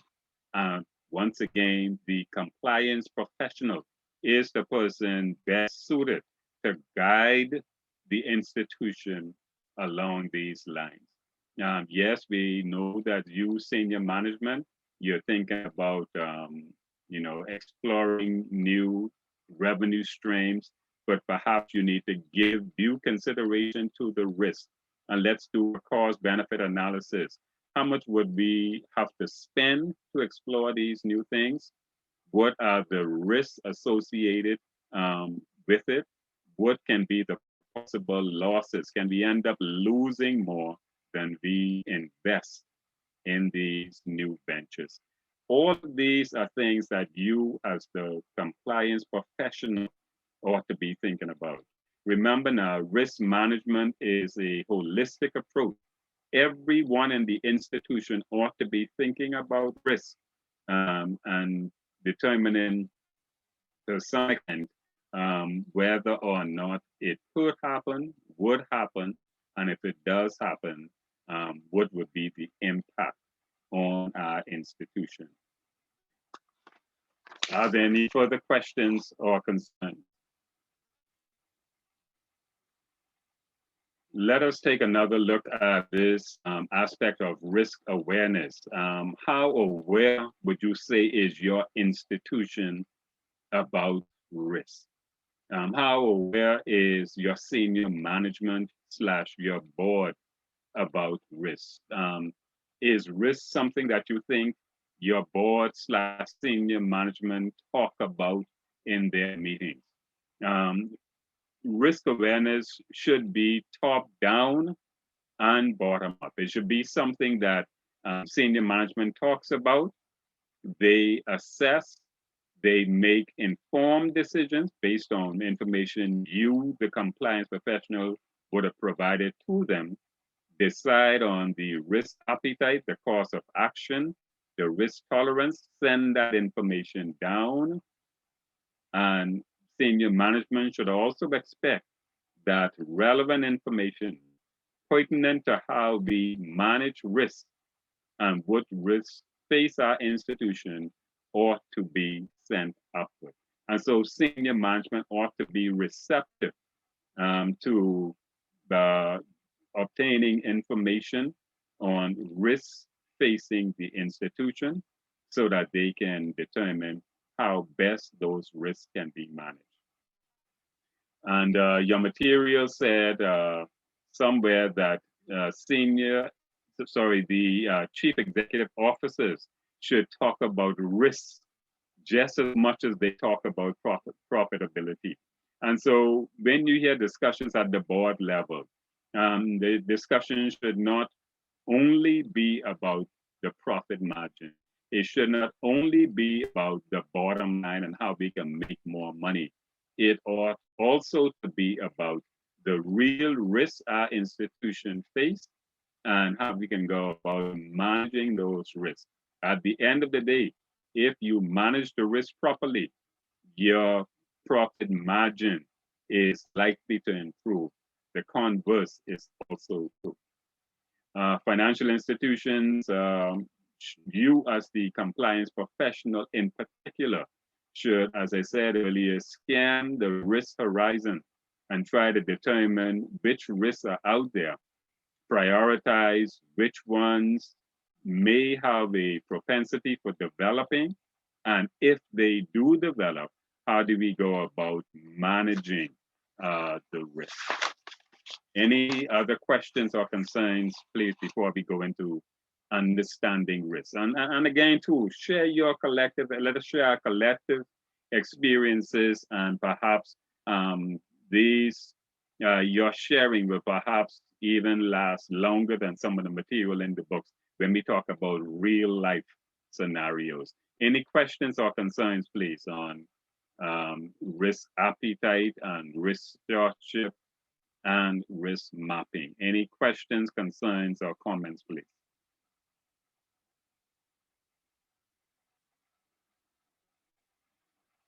No one? Okay, and then we move quickly to the understanding of regulatory risk. we want to say to you right up front that the role of compliance in a governance, risk, and compliance framework is to manage compliance risk. Now, we say that compliance risk is slightly different from regulatory risk, even though some people may use the terms interchangeably. We have, on the one hand, compliance risk, on the other hand, regulatory risk. And we say that those compliance risks refer to those risks, any threat that is posed to an institution, financial, organizational, or reputational stance. Anything that would cause them to violate any laws, regulation, codes of conduct, standards of practice, or the like will be speaking to the compliance risk. Anything that would cause them impede an institution from complying with any laws, regulation, and the like, or that would adversely impact its reputation, will be speaking to compliance risk. On the other hand, when we talk about regulatory risk, we're talking about the risk of having the license which the regulator, I wanted to say gave you, but perhaps it is loan you, allowed you to use.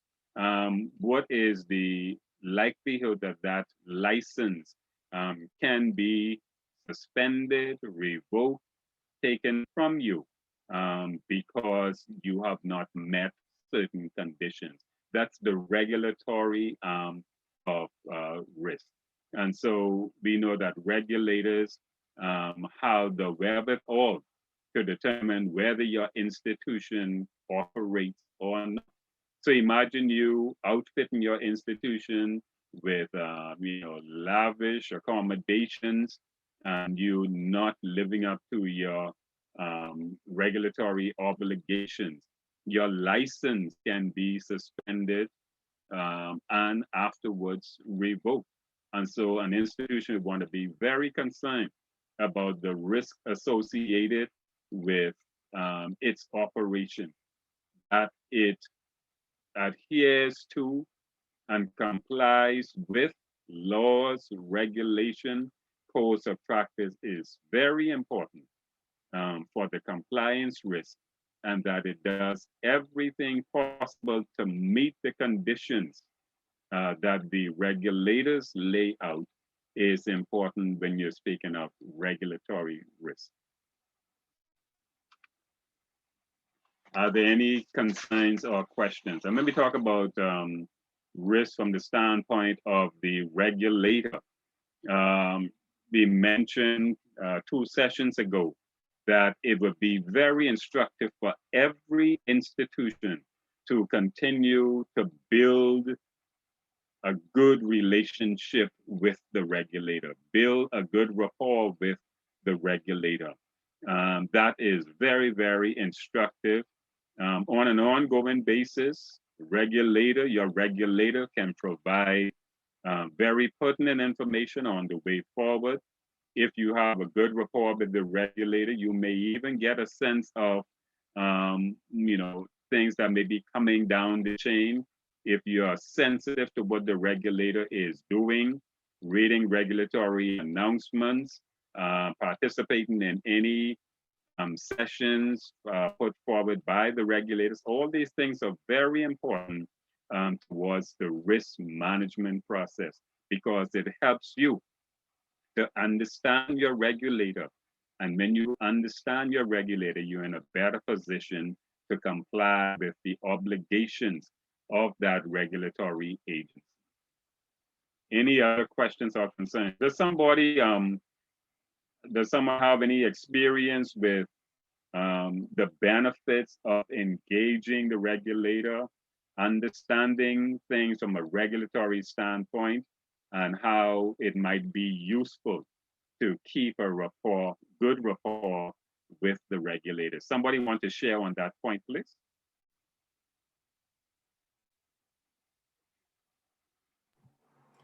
Well, it's definitely beneficial to stay informed with the regulator, because It basically lets the regulator know that you are, I guess, doing what you're supposed to be doing, or at least when things aren't doing good, they would stay on top of whatever is happening with your firm. So when you choose not to be cooperative with the regulator, it gives them, or they can be of the view that, okay, they're probably not managing their company properly, or they will cost the regulator to more zone in on that particular company that's not being cooperative or communicating with them. And so therefore you may find that the regulator has to increase their supervisory activity of that firm. You may lead to fines or different penalties for not submitting certain reports on time. So I think even if you're not able to submit, let's say, reports in a timely manner, it's good to at least say to the regulator, this is happening and we expect it to be submitted at a certain time. So it gives it's almost like it's a respect thing too, to say, we know this is what we should be doing, but because the challenge is we won't be able to make it. So the regulator will tend to be more lenient with those companies who are keeping that open communication. Thank you very much. Very good points, and I want to pick up on your last point. It is very, very instructive, very beneficial to have a good relationship with your regulator, particularly when things go wrong. When the bottom drops out, if you would have had an ongoing relationship, good relationship with your regulator, they perhaps will be more, as you said, lenient. They will be more willing to work with you.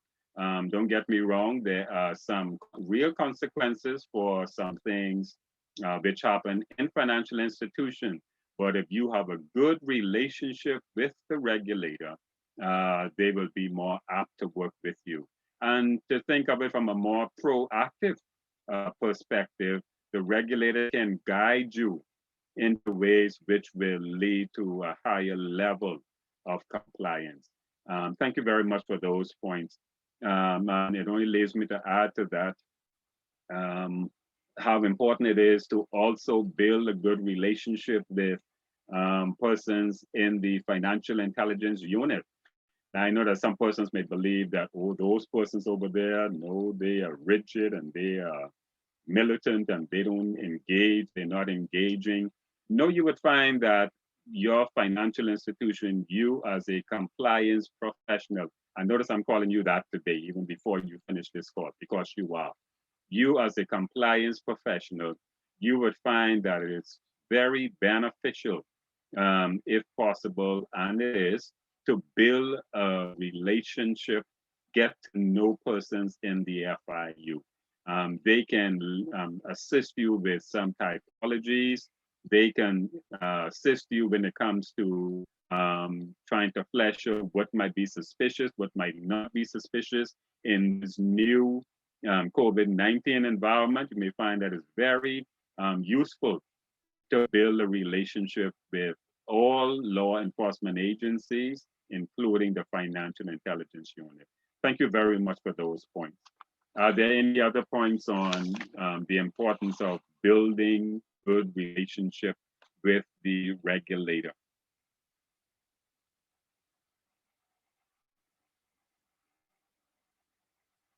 Okay, we would have mentioned last week, and it bears repeating, that every financial institution should also engage in a self-assessment, meaning that the same examination, same review that the regulator would undertake, periodically you ought to pause within your institution and undertake a similar process. Do a self-assessment. What are the risks facing this institution? How are we managing these risks? How are we doing? And be honest with yourself. Be honest as an institution.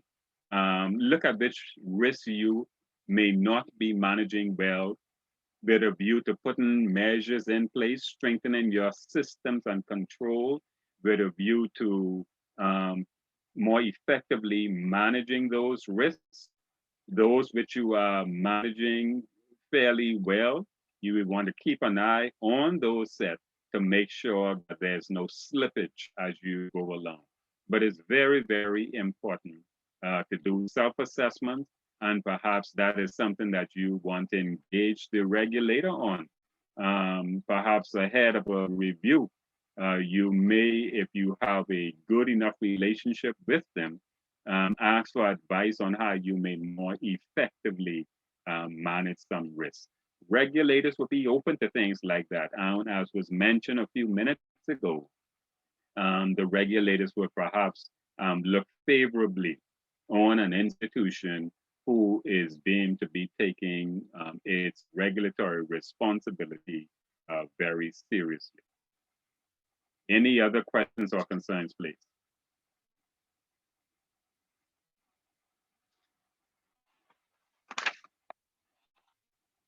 Okay, we will go for a few more minutes. Let us look at the last area, the risk management process.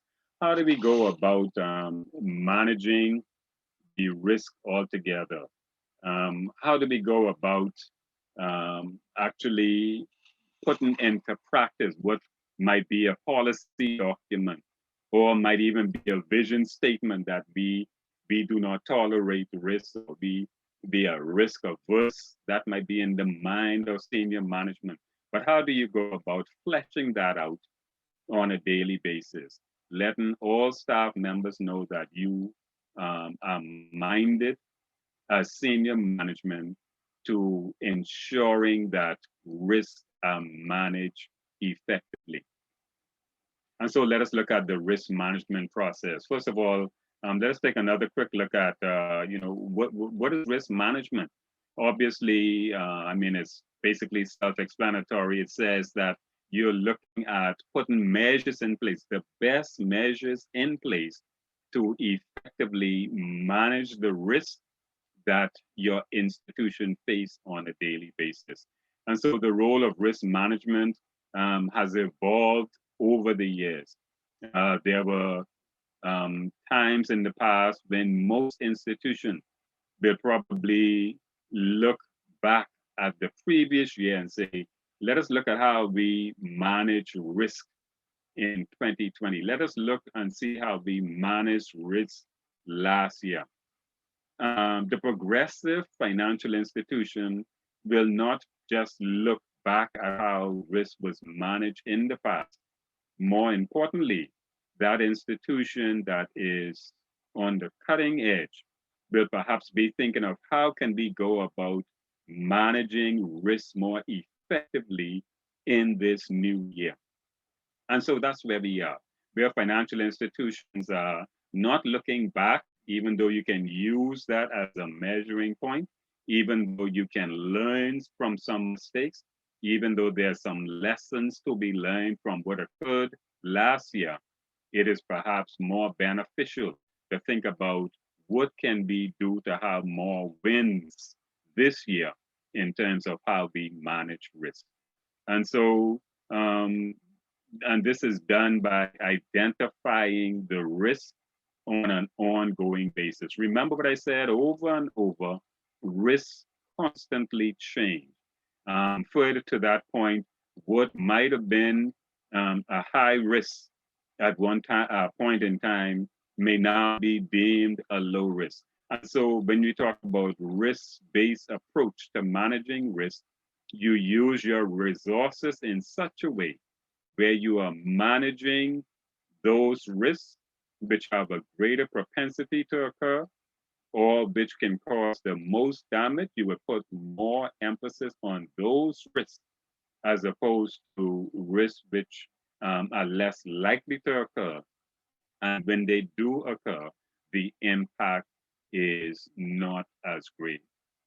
And so you should, as the compliance professional, you would want to think through how do we go about managing risk using a strategic approach. Now, the strategic approach would include perhaps the cultural and organizational input.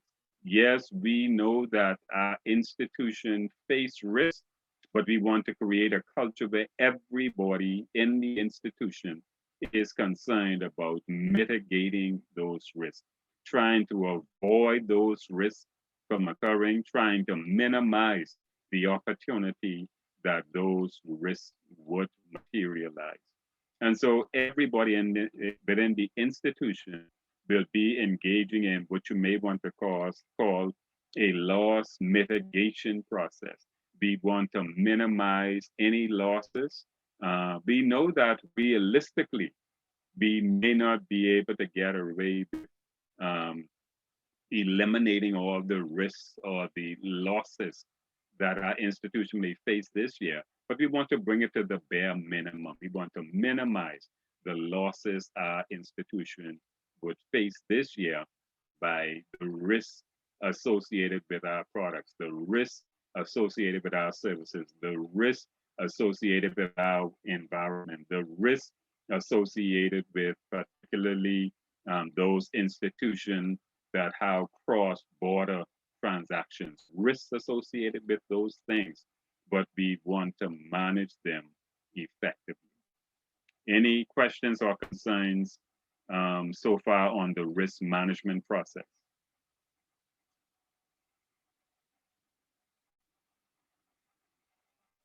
Okay, we know that risk management is it can still be regarded as a fairly new area in terms of the financial institutions. We know that so many persons would have a view that financial institutions are in the business solely to make money, and that is important. And perhaps it is advisable from some perspective, but the institution also needs to manage risk. It needs to make sure that it has mechanisms in place to effectively manage all that is occurring around it. And so the focus of good risk management is the identification, first and foremost, and then management of risk. Now, risk management can only be effective when it is integrated into the culture. Everybody must be thinking risk management. How do we manage risk? Risk management across the institution.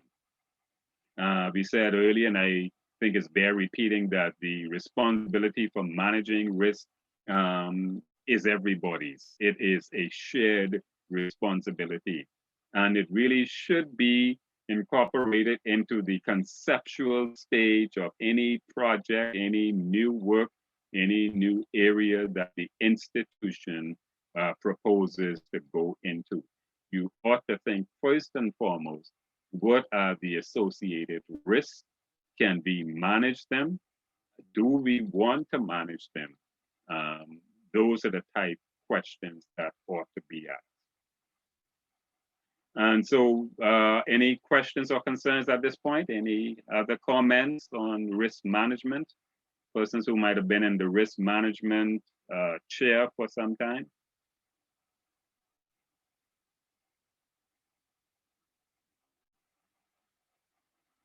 Okay, if not, we want to go a bit further and say that effective risk management is important for several reasons. First of all, it's important for improving the decision-making, planning, and prioritization of senior management. It helps when you manage risk properly, you help senior management to manage properly. You help them to do their job more effectively. You really help them look good in that bad things are not happening within your institution. And it also, when you manage risk effectively, it also adds to the effective use of capital. As was mentioned earlier by several persons in the class, yes, budgets are tighter this year. Some institutions suffered real losses last year. And so it is even more important now to manage the risk that institutions face, because certainly institutions do not want any further risk on top of what occurred last year. Any questions or concerns, please? Any other points before we go into the stages and the risk management process? We want to say that when we talk about stages of the risk, stages within the risk management process. First of all, we know that risks has to be identified. So we talk about risk identification, risk description. You need to describe the risk. You can't just say, Bill, I believe this here is going to have an impact. Give a clear description on what the risk is. Then you have risk quantification. You need to quantify the risk. You need to say in real terms what the impact will be. You can do so either by quantifying it in terms of dollars and cents, or estimating the impact that it will have on, it can estimate losses. It can cause us to lose our part of our market share. It can cause us to lose some clients. And perhaps most importantly, it can cause us to lose our reputation. And so you want to quantify the risk, say what the impact could be. And then the fourth one is risk evaluation. You want to evaluate it. Yes, we understand that this risk, we have identified the risk. Let's go about now evaluating what this risk is really all about. And so in short, the risk management process can be watered down to 3 actions. First of all, you understand the risk, you act on the risk, meaning you put measures in place to mitigate or manage the risk properly. And then the third one, you monitor the risk. Understand the risk, take the correct action, and then you monitor the risk. And monitoring is an ongoing process. And so risk identification, you look at what is the risk, how do we actually identify what bad things can happen? And so we see that there's a whole matrix in your book, the table that speaks to the name of the risk. And so you could give the risk a name, the scope of the risk, meaning the qualitative description that speaks to the size, the type, the frequency, the catalyst or triggers. What triggers a particular risk from happening? What are some of the triggers?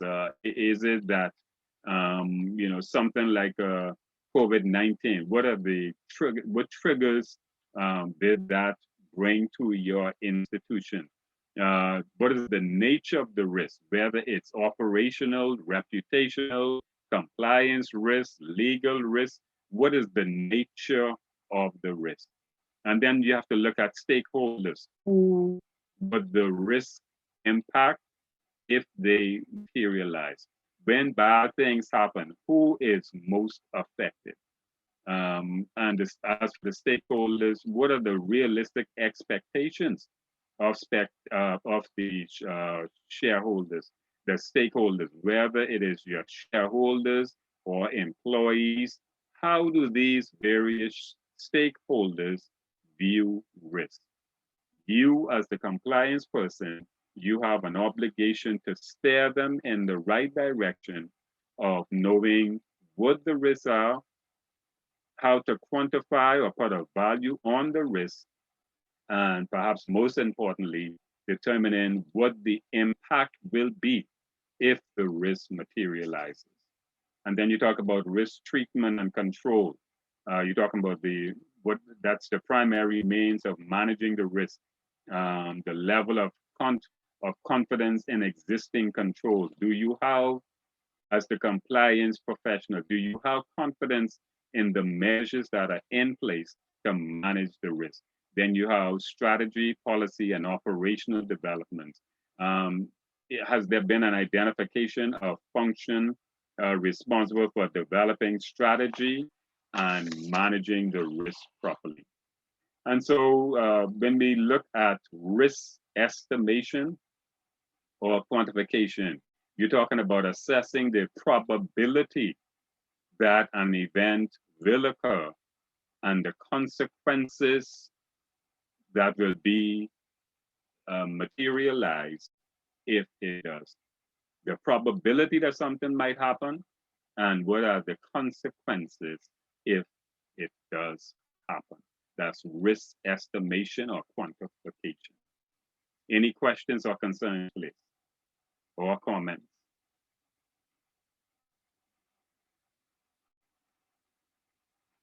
Okay, you will see on page 241, there's a risk matrix there. You see it's called using the 3x3 matrix.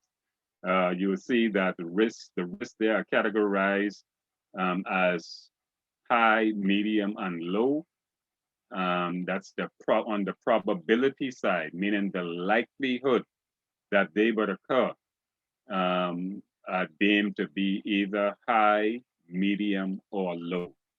And then on the other side, you're looking at the consequences if it does materialize, and those are also low, medium, and high. High, medium, low, low, medium, and high. You can see that that matrix will actually give you a good view of what impact a risk would have on your institution. And so if you look at that matrix again on page 241, and you just take a pencil and you just slide it upward, you will see that when you're looking at a particular risk, when there's a low probability of the risk occurring, the consequences will also be are also low. Then there's a medium probability that a risk would occur. You will find that the consequences are medium. And when the probability of a risk occurring is high, then the consequences will also be high. So that's something that is very instructive to keeping in mind and visualizing.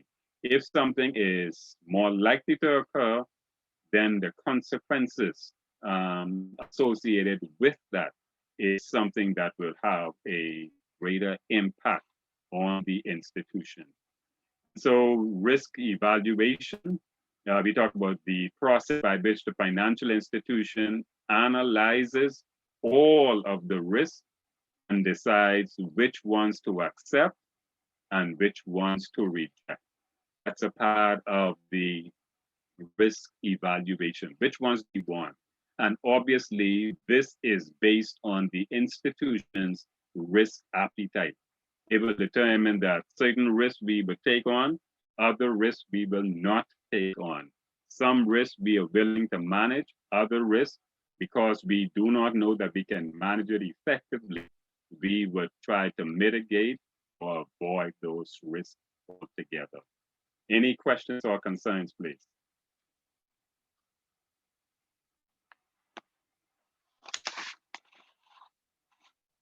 Anyone wants to share their experience with, has anybody in the class actually proposed or worked on a risk management regime for an institution?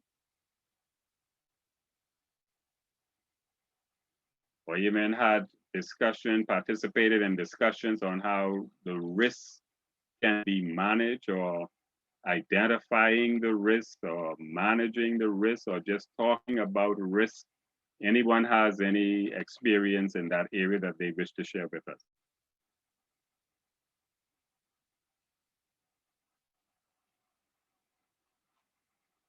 Okay, we will be wrapping up in a few minutes, but make sure that you have an appreciation for risk treatment. When we talk about risk treatment, we're talking about the process of selecting and implementing a course of action to modify a given risk. This speaks to, where the risk is evaluated and deemed to be outside the financial institutions' risk appetite. If it is outside of the financial institution's risk appetite, then you will say that, okay, we will go towards risk treatment. Risk treatment includes 4 main aspects. That is risk control or mitigation. How do we manage the risk? It can also mean risk avoidance. We just don't want to deal with this risk at all. Or it can speak to risk transfer, meaning actually pushing the risk off onto someone else, either by way of insuring it with someone else or just having somebody through perhaps an outsourcing arrangement manage the risk on your behalf. And then risk acceptance is the process whereby the financial institutions decides that the risk that the activity or product poses is within its appetite. And so if the risk appetite allows for a particular risk, we will say that the institution accepts that risk. And so that is risk acceptance.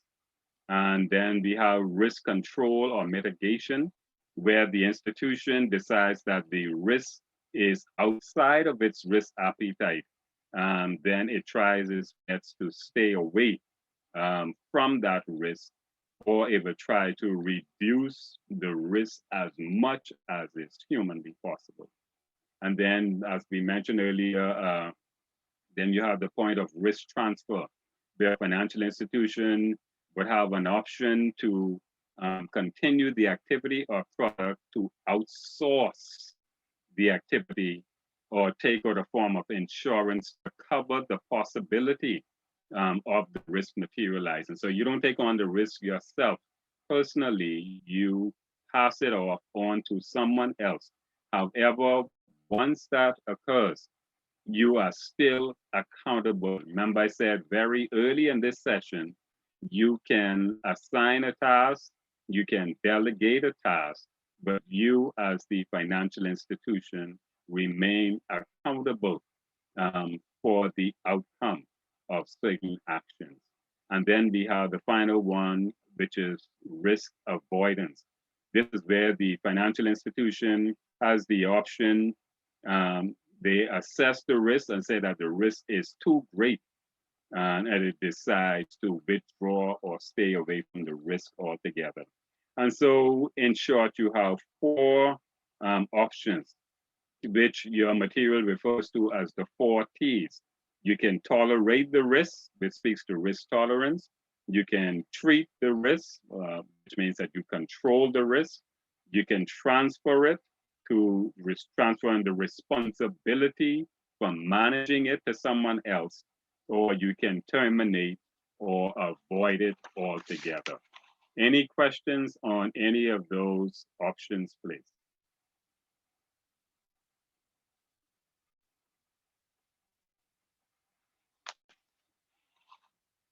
Okay, the next point we want to look at is the monitoring process. Risk management is nothing without proper monitoring. No matter what regime you put in place as the compliance professional, you want to make sure that there is a regime in place that monitors the outcome. That is the only way you will know whether you're moving in the right direction or not. Once you monitor a particular process, you will know whether or not it's working. You will know whether you need to tweak something. You will know whether you need to change materially some aspects of the process, or you may have to abandon it altogether. But you would only know that if you are monitoring the outcome of what's happening on a daily basis. And so risk management requires ongoing monitoring.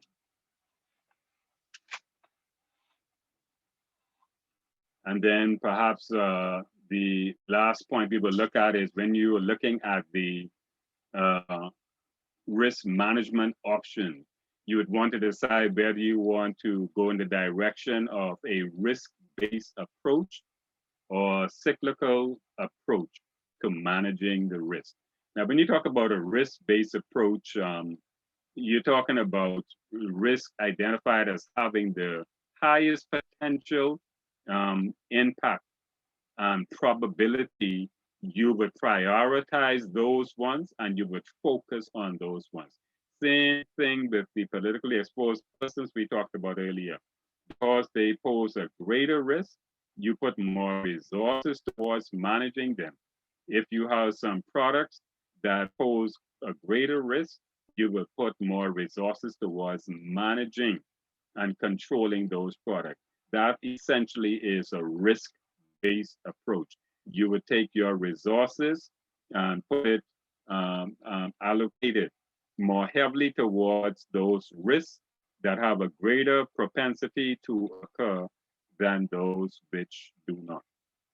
And so that's the risk-based approach. The next one is the cyclical approach, whereby you at a given period of time, whether it's annually or biannual, you would check the systems, you would identify the risk, and you would review everything together. Now, there are advantages and disadvantages in both of those approaches. In short, if you look only at the risk-based approach, whereby you're focusing your resources only on high risk elements, you may end up with disregarding small or lower risk elements, which can be mushrooming or materializing or strengthening over time.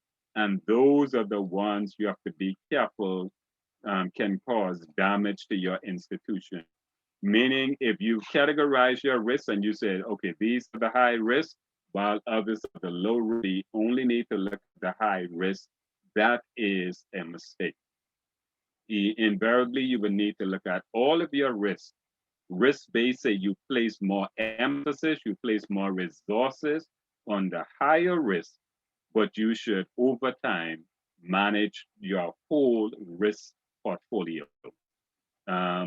When you talk about cyclical risk, you're looking at all the risks, which means that perhaps you're just bunching everything together on an on-site inspection or on-site examination, and you may not have the benefit of seeing those risks which have a greater impact, which pose a greater risk to your institution than those that do not. And so you have to be very careful, yet another balancing act in how you manage risk. Perhaps institutions, those that are progressive, have moved to a hybrid approach, whereby they incorporate a risk-based approach along with a cyclical approach. And so an on-site inspection, on-site examination would take into account high-risk elements and low-risk elements. It will look at risk in general and how they impact the institution, but more importantly, how is the institution managing risk as a whole?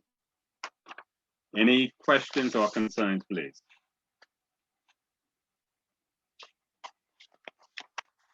Okay, we will stop there for now. What we will do, I will allow time for any questions, concerns, comments, and then we will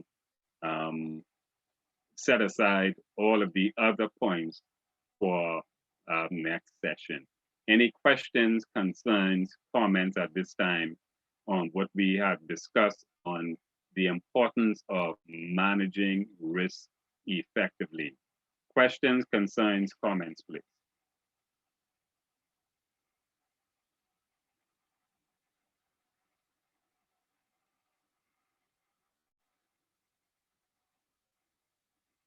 Okay, in summary, effective risk management is the key to a sustainable financial institution. The institution will only succeed if it is managing its risk effectively and doing so on an ongoing basis. Risk management is not a one-off process. is not something that you assess just before the regulators come in. Risk management is something that is to be done in the institution all times. We said that leadership is critical to creating and sustaining an effective governance, risk, and compliance regime. Everything starts and falls with leadership. When you have strong leadership, a financial institution is in a good place. When you have leadership that is not responsive, that is not forward thinking, that is not proactive, bad things can happen. But it all rests with leadership. And the final point, risk must be understood in order to be properly managed. You cannot manage something that you do not understand, that you have not identified, that you have not quantified. So you must understand risk in order to manage it properly. Are there any final questions, concerns, or comments, please? Hi, Mr. Thompson. Just one quick Yes. question, please. I Yes, just wanted to certainly. know if the risk management function is something that is typically, that typically falls under a compliance officer. Because it just seems like such a specialized area. I did do some risk management in a previous role that I had, and the work that's undertaken in the risk management aspect of my role was very distinct from compliance, and it's a very, very specialized area. You would basically have training sessions with every department of the organization, and each department would identify what the risks are in their particular department, and you would basically brainstorm as to what you believe some of the solutions to those risks would be, and we created the matrix as what was presented in the book. And from an organizational level, you have to identify or prioritize those risks as to what would be the highest impact to the lowest impact. But I always found that being in a department that was legal risk and compliance, you found yourself stretched very thin. So I always felt that it was a case where risk management was something that should have been done in a specialized role as for a risk manager, compliance done for a compliance officer. So to see it here in this course wrapped up with the compliance, I'm just curious as to if this is something that typically happens, or it's typically expected of a compliance officer that you would be engaged in risk management, because I know you can get a diploma in this specialized area, and it's very technical and it's very involved. Thank you very much. The very good points, and I will pull one of the things that you said, nearing the end. Yes, it is a specialized area. In fact, there are specific accreditation certifications in risk management. In fact, the BIFs actually offer a certification in risk management itself, which is obviously separate from a diploma or certification in compliance, certification in anti-money laundering. All of these, you're right, could be looked at as standalone specialties, specializations. However, I can see the rationale of putting it in this course in this way. And think through this, please, with me, because of the myriad, because of the vast differences there is in the structure of financial institutions. You can have a financial institution, as you mentioned, I would use your example, where perhaps there is the structure lends itself, because obviously I would suspect its size and volume of business and perhaps org chart and organizational structure would lend itself to a risk function, meaning perhaps even a risk department, which is separate from perhaps a compliance function or even a compliance department. You can have an institution that is so robust that it has all those elements in it, a risk management section, division, and a compliance section / division. That is perhaps even the ideal to separate these as long as everybody work together and you can have proper synergy across those institutions that perhaps will work very well. Think I completely agree with you, of a which is why I financial- ask. Because the way I was is a case where everything was basically wrapped into one department, but because it was, like I say, it seemed like it was very complex.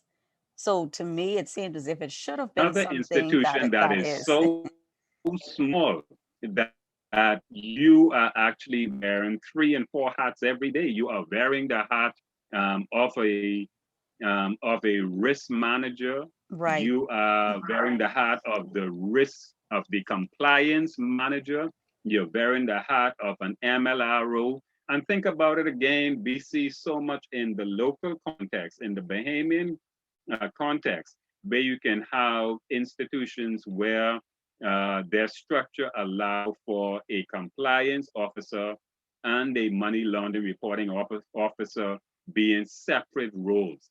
And then you have other institutions where, unfortunately, the legislation allows for one person to serve as both compliance officer and the MLRO.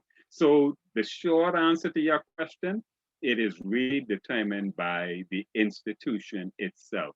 What it determines to be its structure, perhaps what its resources can afford, and more importantly, how management see at the end of the day, regulatory obligations can be met and it can comply with all laws, regulation, codes of practice, and the like. And so, in short, it's really determined by the institution whether risk management is separate from compliance.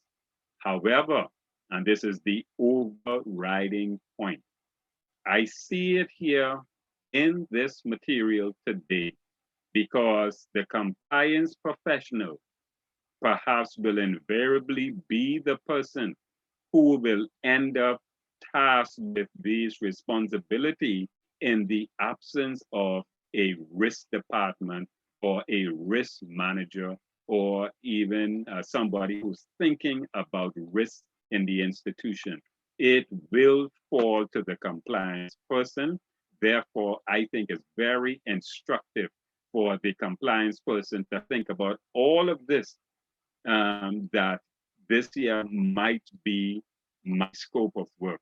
If I have somebody who's dealing with risk, that is great, that is ideal. But by and large, I, the compliance person, must always think about risk management. I trust that is useful. Okay, I see your point, and I completely agree that if in a small institution, a compliance officer is required to do or to fulfill these many roles, this particular aspect of the course is very relevant. Okay, thank you very much. Are there any other questions or concerns? That's a very valid point you raise, and perhaps people may wonder, why is this in compliance in GRC, or why it falls to compliance? It's really a critical role that must be done if an institution is going to survive. Any other final questions, concerns, or comments, please?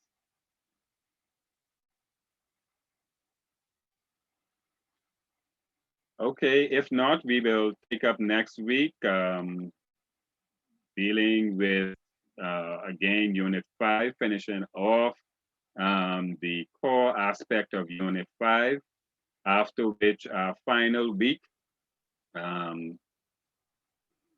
we will look at the 2 appendices that's in your material.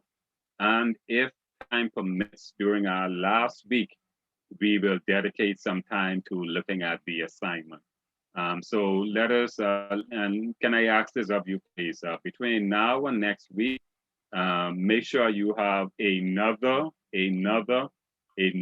read through the remainder of Unit 5 so that we can quickly move through that, finish that off, and perhaps have some time left to look at the assignment together, at least start to look at the assignment together. Any final point before we close out? Okay, if not, it only leaves for me to say thank you very much for your attention, participation. Have a good and safe evening, and Lord's willing, we'll see you again on next Wednesday at 6 o'clock. Thanks again. Thank you. Thank you. Good evening. Good night. Okay, Thanks. have a good evening all.